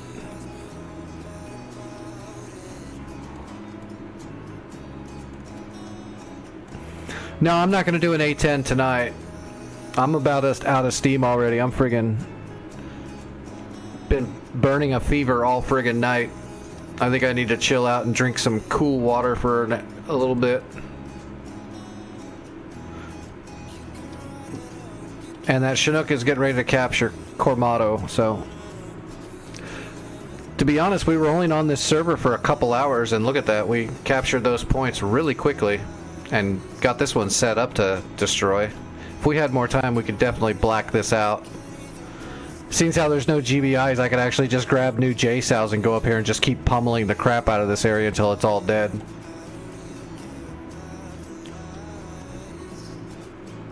Matter of fact, with the SA-11 out of the way, we could just grab 8,000 pound JDAMs and just start unleashing hell. 1,000 pounder right here on that radar would kill all of them. Oh, those are just troops.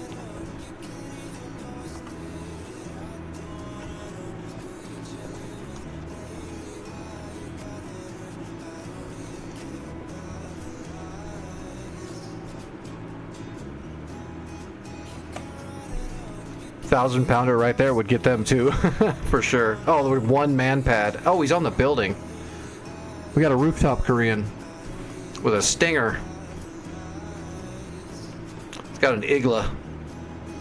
He's actually kind of hiding in there. That'd be hard to find. That if you're just looking for him through a targeting pod, it might be kind of hard to see him because of the angles. He's hiding in between the air conditioners. Now that's weird. Pretty sure there's not a shitload of air conditioners in Iraq, just that I know of. He's floating? Oh yeah, he is. Look at that. He's been smoking the reefer.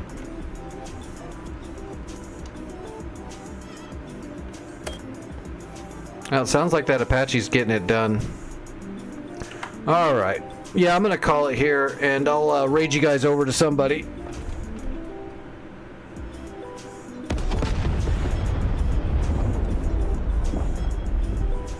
Well, Hatch, you can also, the blue team's NPCs will attempt to capture any neutral point that's connected to a blue point.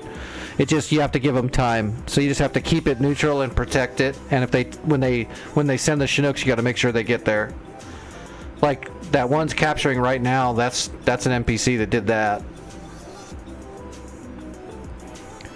So even if you don't have a way to capture, you can just make sure the NPCs can capture. And you can spend points to send them right away instead of waiting for them to do it on their own. You can send them right away.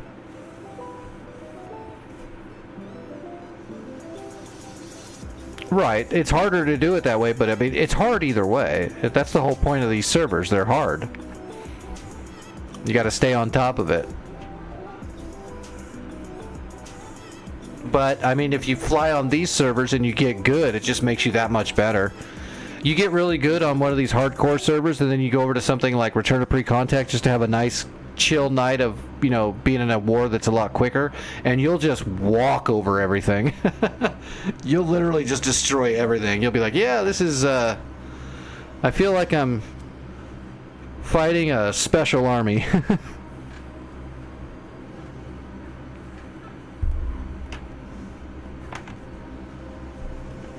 Alright, who's streaming?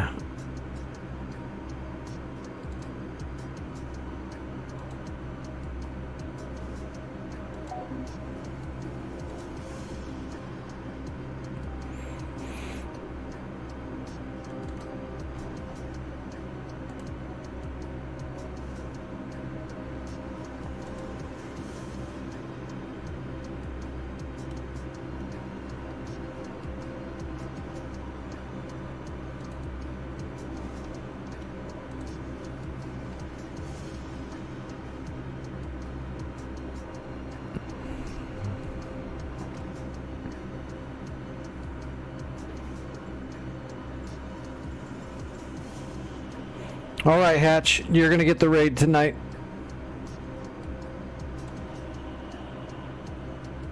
Oh, 135 is streaming?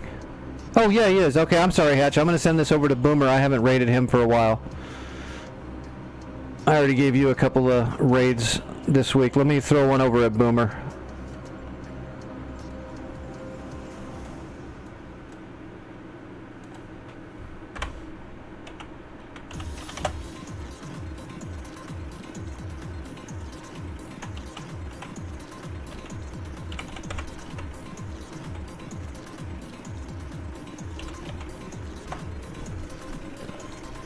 Okay, the raid's going through. All right, everybody, take it easy. I'll be back tonight like normal. Again, Sunday and Monday I will not be here. I got to go to the hospital. I should only be gone for a day and a half or so, but it might be longer. I'll post in Discord when I'm home and chilling. Yep, take it easy, Vic. I'll be in the Discord for a few more hours if you need me, but I'm definitely gonna grab a bunch of ice cold water and chill out for a bit.